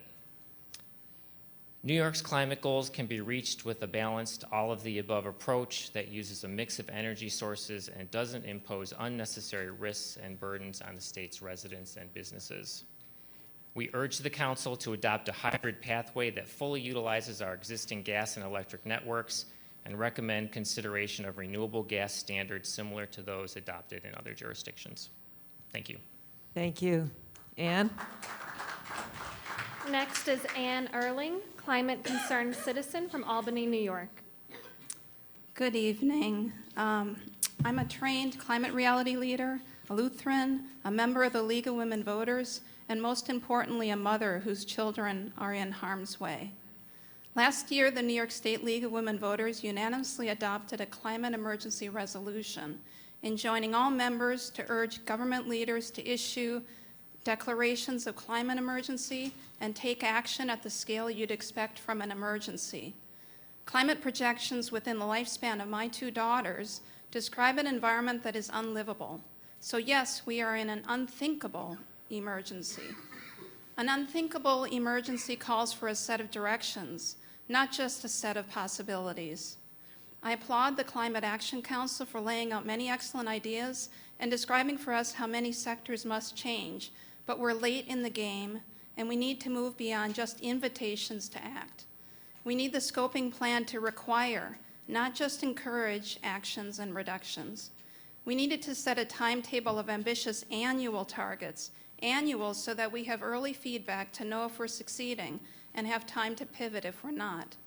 We need a public display in every locality of progress in meeting these targets to stimulate the bandwagon effect, but also enable New Yorkers to raise alarms if needed. We need the scoping plan to indicate how this will be paid for and require minimum annual funding levels. And we need it to identify how the state will enforce action. In an unthinkable emergency, we need confidence that what needs to happen will happen. The people who are urging you to slow the pace of the transition have not absorbed the gravity of our situation, but you have. You need to remain firm and become even firmer. There are few times in our lives when we get the urgent opportunity to rise above the chatter of our routines and play a historic role. This is our collective time for that. Luckily, what awaits us on the other side of these changes is a vastly healthier, less costly, and more secure life. All that stands between now and then is our ambition. I urge you to be ambitious. Thank you. Thank you. Sebastian, just for a minute. I know folks are starting to chat about a few things, and there are a lot of things here that get you excited and want to talk about it. But if you want to talk, if you could just go outside, that would be more polite to the people who are trying to speak. Sebastian. Nancy Perini of Albany, New York. Hello, thank you for the opportunity to speak to the Climate Action Council. This is my first time doing such a thing. I'm a retired teacher, and I retired from teaching because I wanted to become an activist and work on such issues. And I am finding it very difficult to sleep. I lay awake at night thinking, what the heck are we doing? So one night when I couldn't sleep, I read the plan, and it didn't put me to sleep. I found it an ambitious plan, and I really appreciate the hundreds of hours of work that you put into this. Thank you. It's a just transition, the emphasis on that, on jobs, on focusing on climate justice, on the communities that have been most affected by climate change when they've had the least amount of impact. Really like those things. I like the focus on solar and wind. I'm a little concerned about the timeline. We need to have done this about 10 or 15 years ago, and we really need to be doing this now. So that's really important that we move fast. Net zero is a farce. Can't do net zero. It's really about passing it on to the next generation. That moment is past. We can't be passing anything on. We have to act. This plan needs to be fully funded. And the other thing I really liked was the all hands on deck. You kept saying that in the plan, all hands on deck. All hands on deck means we're a little scared, but we got to work together. And that fear is going to keep us from making the changes we need to make. And we need to make changes that are going to be life changes for all of us. So I'm aware that the patterns of white supremacy, greed, arrogance, pretense, superiority, those are the patterns of behavior that got us into this mess. And I'm afraid that those patterns are going to whittle away at the important pieces of this plan and make us settle for something that doesn't really do the job, and we can't do that. It's all hands on deck. We need to work together and really change the way we live. And I really agree with what the farmer said. We got to listen to the farmers because they're not making food, we're not eating. Thank you for your time. Thank you. Ann? Next, we have Tina Lieberman, Vice Chair, Albany Sustainability Advisory Committee. Hi, thank you for this opportunity. I'm also volunteer education chair for the Sierra Club Hudson Mohawk Group, which has 4,000 members in the greater capital region. A little bit about me. When I was 14 years old, I did a school project, a science school project on the solar system. That was 45 years ago. What I learned about the planet Venus was that a planet's atmosphere is a fragile thing, that a runaway greenhouse gas effect could change it so drastically that it would make it impossible for life to survive. And I learned that we were doing just that here on Earth by burning fossil fuels and putting billions of tons of carbon every year into our atmosphere. 45 years ago, NASA knew this simple fact. Congress knew it, the president knew it, the Union of Concerned Scientists knew it because I got their mailings every month, and the CEO of ExxonMobil knew it too. But they didn't work together to stop the problem like my naive 14-year-old self thought they would. And that's why I'm here today. Because now it's time for the people to lead. It's up to us to tell you, the Climate Action Council, to lead quickly and aggressively because we have wasted too much time. We don't have the luxury of a failed attempt now. I want to express my support for Scenario 3 in the draft scoping plan, accelerated transition away from combustion. The main strategy must be electrification with non-fossil energy. We must move hard away from bioenergy in any form of combustion. We have to avoid false solutions like biofuels, renewable natural gas, biomass, and waste incineration that keep us tethered to oil and gas. I don't know what low-carbon fuels are. Do you? Do you know what low-fat cake is? I just don't buy it, okay? I'm not 14 anymore, and I'm not naive. Our renewable supply will be adequate and reliable if we reduce our demand by investing upfront in energy efficiency and energy storage. That's our job. I can't afford an electric vehicle, but I was able to switch my heating to 3 electric mini splits and my hot water to a solar-assist electric heat pump. I turned off my gas service in November, and I'm comfortable even in the coldest days of winter. I also feel much safer without explosive and polluting gas in my home, and my air quality is better too. And I want to thank NYSERDA for having the programs that allowed me to do that. I really appreciate it, and I think we have to make it affordable for everyone to be able to do what I did. Thank you. Thank you. Sebastian? Mary Finneran of Cairo, New York, Frack Busters, New York, and Sierra Club, NYPAN. Okay.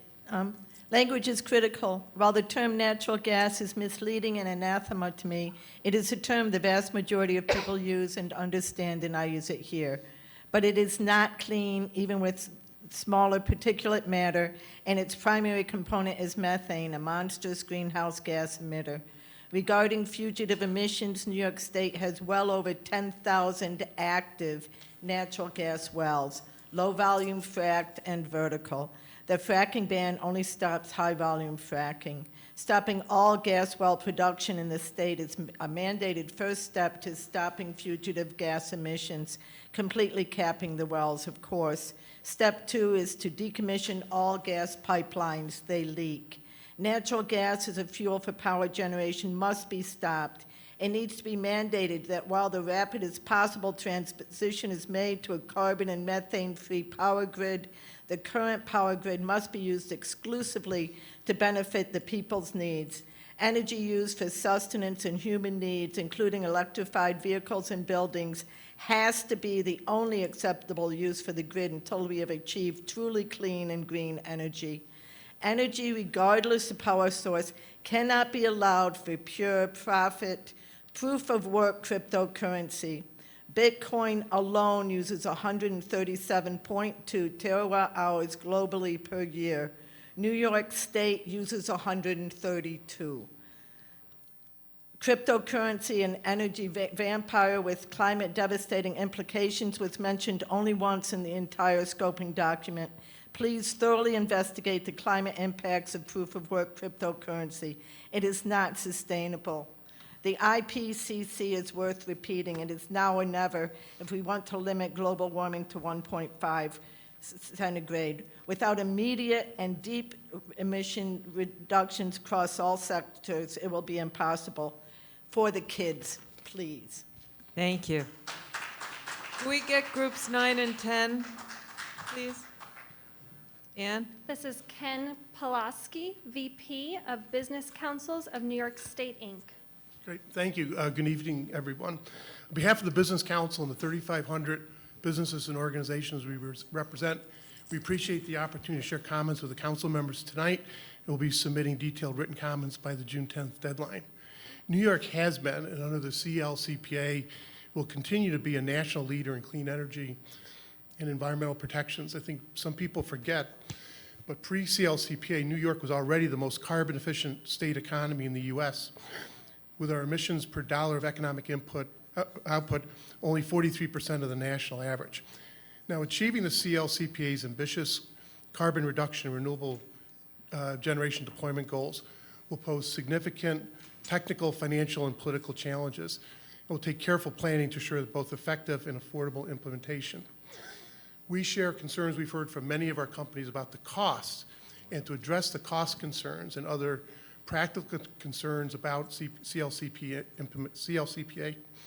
implementation, we want to share several general recommendations tonight. One, be more forthcoming regarding costs, such as providing projections on the impact of power rates over a 5 to 10 year planning horizon based on known and planned projects. Two, keep all fuel and technology options on the table, especially at this early age in the CLCPA implementation process. Three, identify measures that can be readily achieved in the short term with limited cost but meaningful emission benefits, such as adoption of clean fuel standard, and promote emergent but not yet fully mainstream technologies through state financial and technical assistance. Finally, we need to maximize the in-state economic development potential stemming from our significant investments in energy technology, facility and building upgrades in other areas. These benefits are not guaranteed to New York State, and the state needs to assure that it maintains a competitive business climate to achieve them. Thank you. Thank you. I just wanted to tell you that the council has told me that we will stay to hear. I know there are a couple people who look very worried that they weren't going to have a chance. You will. Sebastian. Carrie Kirschbaum, Utility Consultation Group. I'm making this statement on behalf of the Utility Consultation Group, or the UCG, representing New York's major electric and gas utilities. The UCG was formed in December of 2020 to provide expertise to the Climate Action Council and to be a resource for its advisory panels. Our companies operate the complex systems that deliver the energy our customers need at home and in their businesses. We are committed to using our significant expertise to assist the state in its emissions reductions goals. Given the complexity of energy systems and the transformation required to meet the state's goals, it is imperative that the state's focus be on the continued provision of safe and reliable service to our customers. To achieve deep decarbonization while ensuring reliable service requires optimization of energy delivery systems and reliance on a multitude of existing and future energy resources. We recommend keeping all energy options on the table at this early stage of the decarbonization process. Electrifying portions of our energy system that rely on other sources of energy will require additional infrastructure to meet demands of a cleaner, larger electric network. We should look at the entirety of the energy system to ensure the most cost-effective approach to achievement of CLCPA goals. The gas distribution system must continue to serve customers safely and reliably. In the future, that system can facilitate energy decarbonization by flowing low and no carbon energy like renewable natural gas and hydrogen. We support robust research initiatives to develop these and other necessary technologies, such as electric storage, carbon capture, and geothermal systems. With our proven track record of emissions reductions and meeting energy delivery needs, we are committed to helping the state meet its climate goals while together ensuring reliable, safe, cost-effective, clean energy future for all of our customers. Thanks. Thank you. Next, we have Mike Bradshaw, IBW, Local 97, that represents 9 Mile Point, Fitzpatrick, and Janea. So I'm the business rep at 9 Mile Point and James A. Fitzpatrick. I've lived in Oswego my entire life. Went to college there and went to work at the plant. I've been there 37 years. I was an operator at both units and I worked in maintenance. So I got a couple talking points here. So I'm here today to speak to inform of the ongoing deliberations to support nuclear energy's inclusion in the Climate Action Council's final scoping plan. Continued operation of the upstate nuclear facilities avoids 16 million tons a year of CO2 emissions. And just to elaborate a little bit on my brother Mel right there, some of the numbers that go with the New York State nuclear facilities provide 3,300 megawatts carbon-free, reliable electricity, along with thousands of jobs and millions in annual taxes and funding to our schools, towns, and state municipalities. We have a total of 2,100 highly skilled employees. That includes union and non-union folks. And there are about 3,000 additional jobs a year because of plant refuel outages.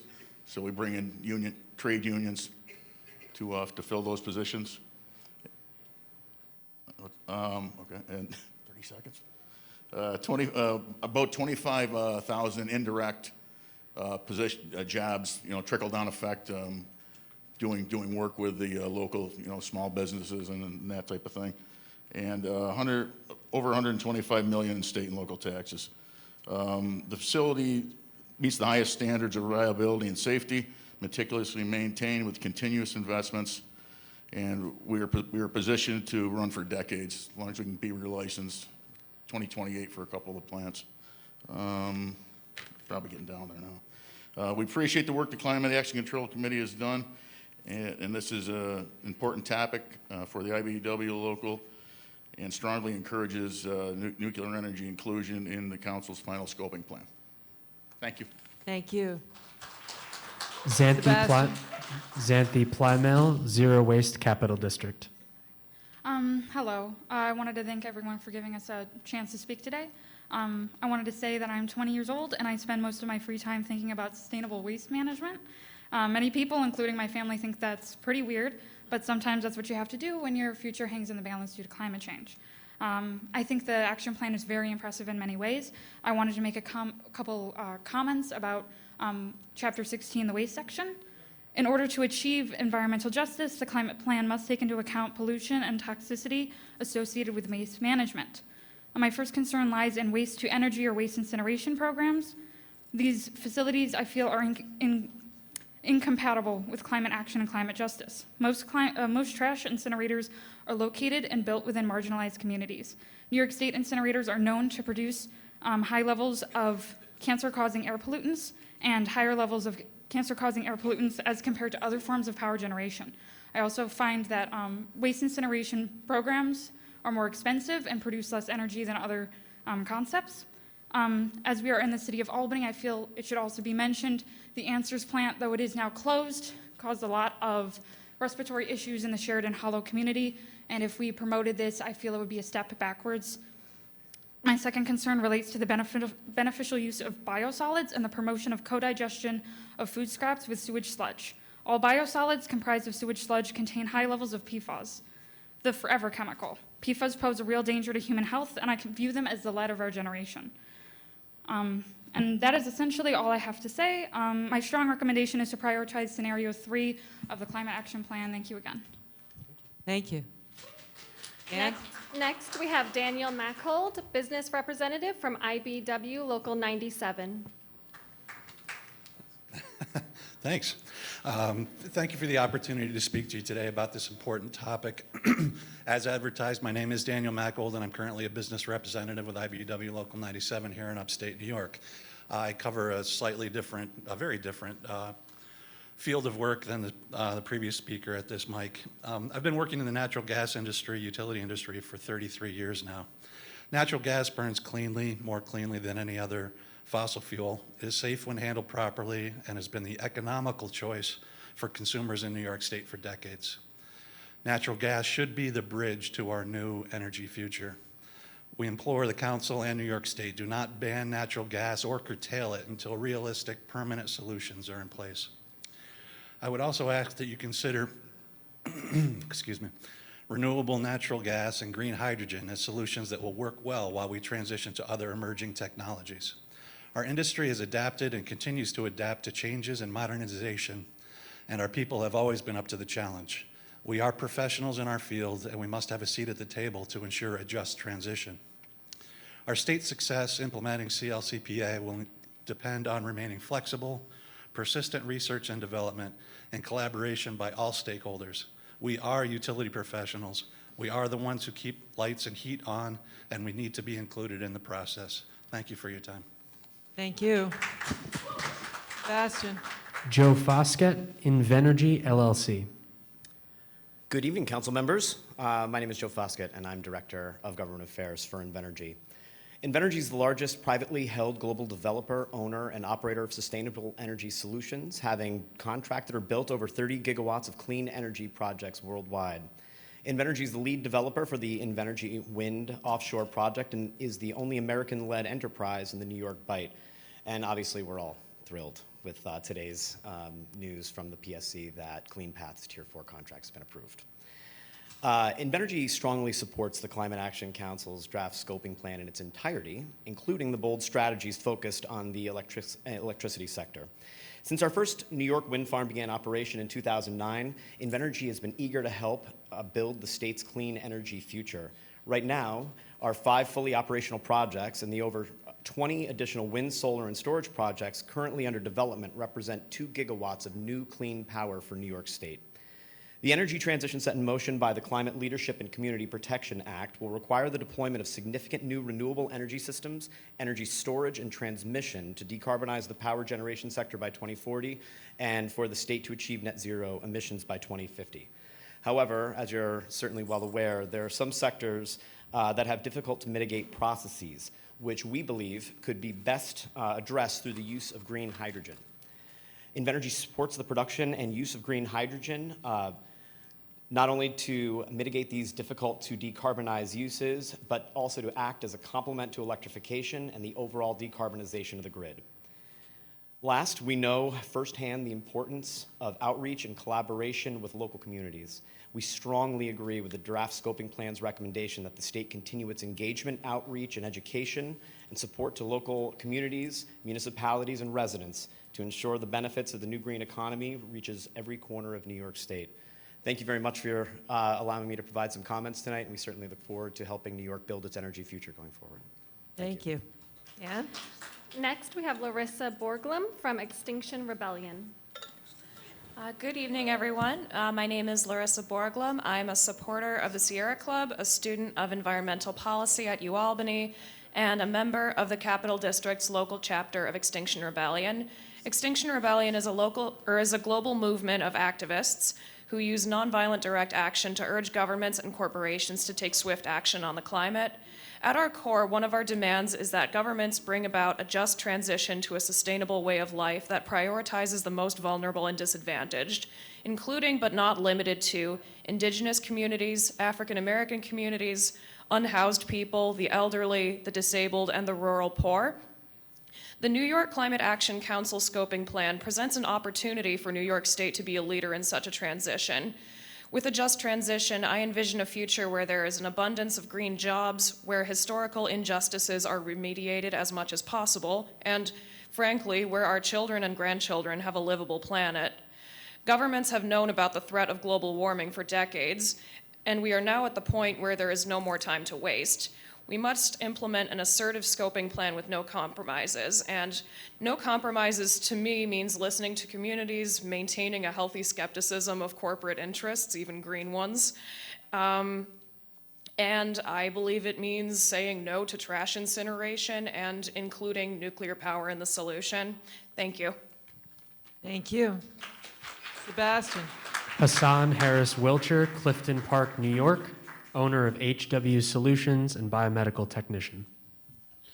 Hello, everyone. My name is Hassan Harris Wilcher. I'm locally born, locally raised here in Albany, New York, just moved to Clifton Park. So I am here on behalf of the education that I've received here in Albany, New York, going to school for biomedical engineering, looking to make a difference. Quite like that young man who was here earlier, I joined sort of my environmental sort of league, and this is where sort of the shirt came from.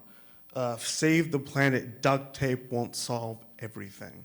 And that sentiment is still true today as it was when I got the shirt 20 years ago. I'm here because of that and for all of that. The education, we have to understand that this scoping plan lays out a lot of the problems and solutions that we want to have and are looking forward to receiving. Now, we have to be wary about sort of the greenwashing of false solutions or alternatives that don't meet the need that we need today.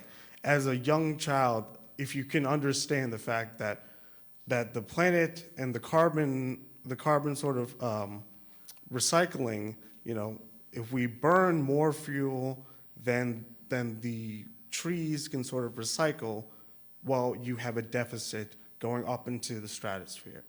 If you can learn that at a young age, then we can understand what we can do to mitigate that risk. And that risk has been compounded and compounded over the years. We have to be focused on the solutions, and the solutions that can be provided by the community and by the corporate interests who it really falls upon. So I encourage them to encourage you guys to keep those solutions in mind and keep the community in the forefront. Thank you. Thank you. Ann? We have Louis Roldan, Senior Planner, City of Albany, Department of Planning and Development. Hi, it's just Luis, thank you.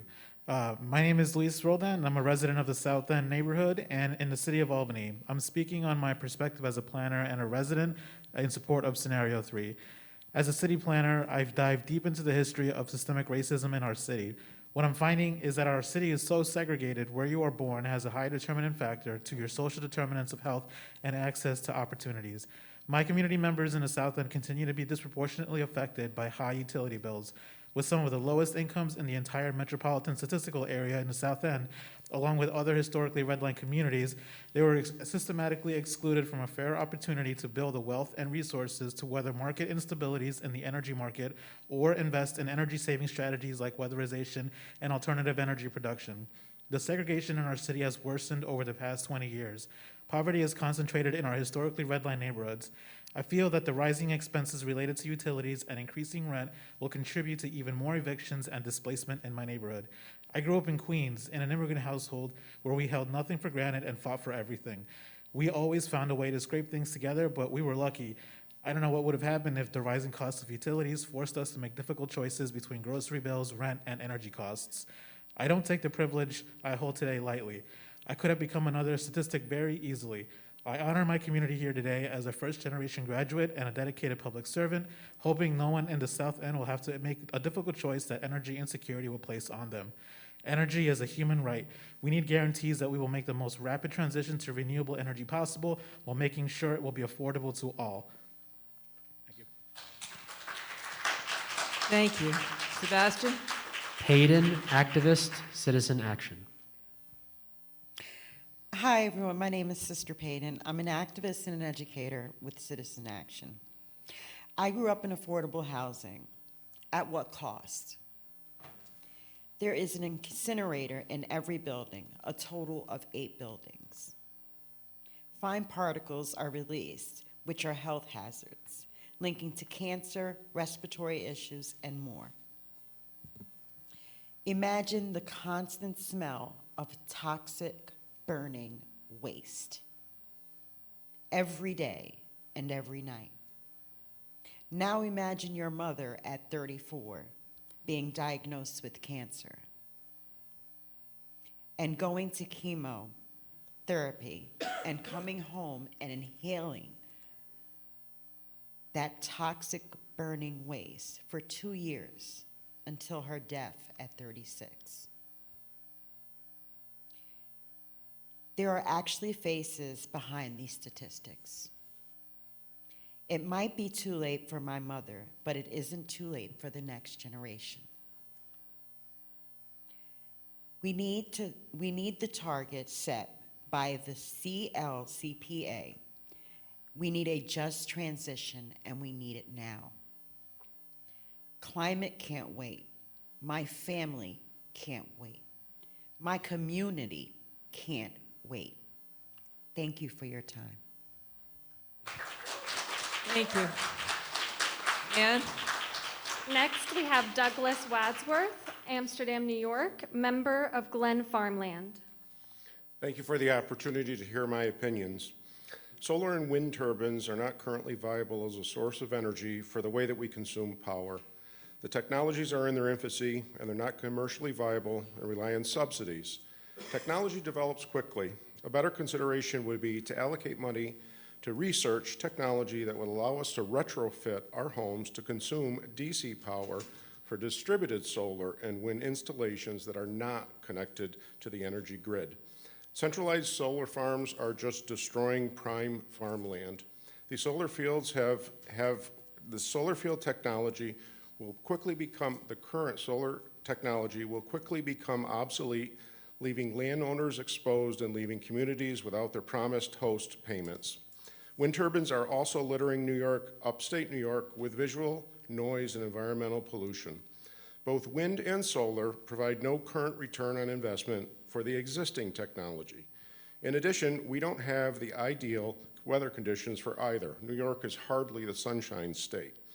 The only true non-carbon generating with reliable power are, incidentally, I haven't heard once tonight, hydropower, as well as nuclear. Emphasis should really be given to these strategies for reliable energy. Solar should also have its place with thermal applications. Any plan also should include the reduction of consumption of energy. Consider limits on energy usage with surcharges for overage. There is plenty of data available to properly set consumption limits that are fair. Rationing of energy should be a big contributor to this plan as well. Your mission statement includes keeping energy dollars in the local economy and in the pockets of hardworking New Yorkers. I hope this also includes protecting taxpayers. These green energy technology programs that are being subsidized come at considerable taxpayer expense. Those expenses will only increase over time if gone unchecked.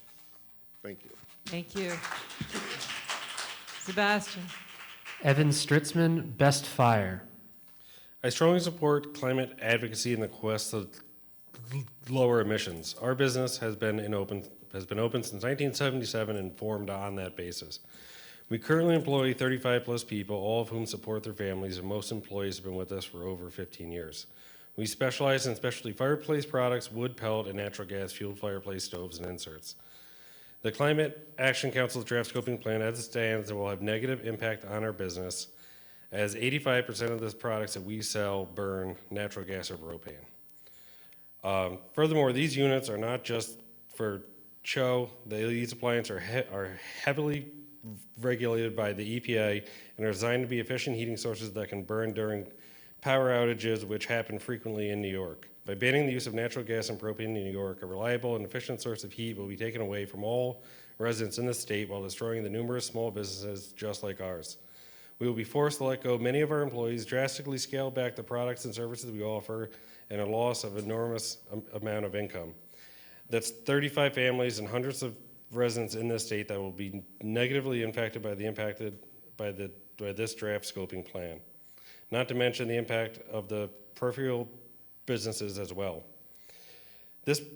Furthermore, the electric infrastructure in our state is not yet able to handle the capacity of the forced electrification. In all seasons, we experience frequent outages and unreliability in New York, especially in extreme weather conditions.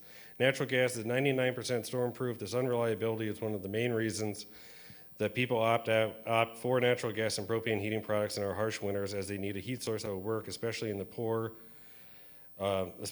winter. We are in support of low carbon energy. This is an important issue that needs to be addressed, but it needs to be done without hasty benchmarks and mandates. We need to consider multiple clean fuel options and not to take away a consumer's right to choose. We need efficient, reliable energy sources, not rising costs, economic leakage, and job loss. Thank you. Thank you. Next, we have Daniel Morrissey, Director of Sustainability at TAP Inc., Troy Architecture Program. Thank you. I'm a building scientist from Troy, representing TAP Inc., the Community Design Center of the Capital Region. We are a nonprofit architecture firm with a portfolio of over 1,000 projects in our 53 years. We strongly support Scenario 3. In order to meet Climate Act emissions reduction goals, we must prioritize energy load reduction through an aggressive retrofit strategy. In this year's budget, the $250 million investment in retrofitting 50,000 buildings sounds like a large sum at face value. Simple division reveals that this means $5,000 per project, when NYSERDA's own findings say that a successful retrofit requires between $60,000 and $80,000. By state estimates last year, data indicates that we must retrofit 500 homes per day, yet these projects don't take just a single day to complete. So this number is artificially low already, and every day we delay, this number grows. We need more public subsidy to incentivize private capital investment in high-performance buildings. How will we achieve our goals at scale? The answer is by making cost-saving measures like off-site construction and panelization the standard for both new build and retrofit projects. This strategy is the single most effective way to create economies of scale that will allow for such a massive mobilization to take effect. The union building trades could be using their political muscle and expert knowledge to promote these techniques and find ways to participate in the future of the building industry. I was a labor organizer in my 20s, and I understand the need to preserve the power the labor movement has. I'm talking about growing the unions again in areas other than the service sector. It's past time to employ innovative solutions like passive house principles that are proven to work and to define a realistic future for the next generation building industry. Funding pet projects like a football stadium in the age of climate catastrophe is deeply disturbing. We all deserve to have fun in our downtime, yet those from low-income communities of color experiencing environmental racism don't get to choose between their health and their hobbies. Enjoying a game of football may well be the welcome distraction some need, even as diesel trucks rumble past their homes, or the Norlite hazardous waste incinerator goes on burning toxic waste next door. Upstate communities deserve better. We need good jobs that don't risk our health and that of our neighbors. Thank you. Thank you. Hang on for 1 second, Sebastian. If anyone else has a speaker card and hasn't had a chance to speak yet, if you'd come up, that'd be great. Sebastian? Roger Gray, member of the Executive Committee, Sierra Club, Hudson Mohawk Group. Good evening. Thank you for all the work that you've done on the scoping plan. It's an immense undertaking, and thank you for the opportunity to comment. We've heard some fascinating ideas this evening. I'm going to read a brief statement on behalf of Sierra Club Atlantic Chapter, and then we'll submit extensive written comments. Sierra Club Atlantic Chapter has 45,000 members across the state, and we support bold climate action for full implementation of the CLCPA, with no compromises from the original intention of the law. We'd like to see full and complete transition to a clean energy economy by 2050, a zero-emission electric grid by 2040, and a clear, detailed roadmap getting us to a fully electrified transportation sector. We believe these goals are achievable and that the CAC must establish rules to build out a renewable energy grid that parallels a phase-out of fossil fuel combustion. The scoping plan must have stricter restrictions on gas use across all sectors. We need a clear moratorium on new fossil fuel plants, clear deadlines for phasing out dirty energy plants, and a 2024 mandate for all-electric new building construction. We support scenario 3 of the draft plan, accelerated electrification, and limited combustion of alternative fuels. Thank you very much. Thank you. Next, we have Catherine Miller from Niuska, New York. Hi, my name is Catherine Miller. I worked in an early childhood special education program in the heart of Schenectady for over 3 years. I'm currently continuing my education to understand how we can better implement climate solutions. I'm speaking today because how we implement the CLCPA matters. It matters to averting global climate catastrophe, which will affect all of us, and it especially matters to children and families across New York State, like the families the preschool I worked at serves in Schenectady, many of whom rely on public transportation, as I myself did for over 15 years, are disproportionately affected by fossil fuel pollution and will be more vulnerable to the consequences of rising temperatures. Let's give a brighter future to these children and families across New York State so that they have access to clean, better, reliable transportation options, so they can breathe air unpolluted by fossil fuels, and so they can grow up knowing that they and their families can both earn a good living and make the future better with green jobs. Please ensure that the scoping plan clearly defines the way forward, starting with setting clear standards for industry to get us on track to the 40% CO2 reduction by 2030, and ensuring that vulnerable communities get their needed funding for jobs, buildings, and transit. The CIC's Scenario 3 is the scenario best poised to meet the challenge of waiting false solutions. Taking decisive action will make all of our lives better. Thank you. Thank you. Does anyone else have a speaker card? If not, thank you all so much for attending and for listening to each other, and thank you to the facility for supporting this hearing. Good night.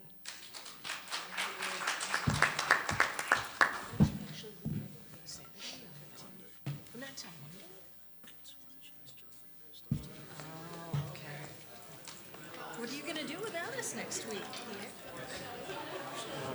Basil's Earth Week. He's going to come in scheduled tonight on the QT, and we're just going to go on the road together.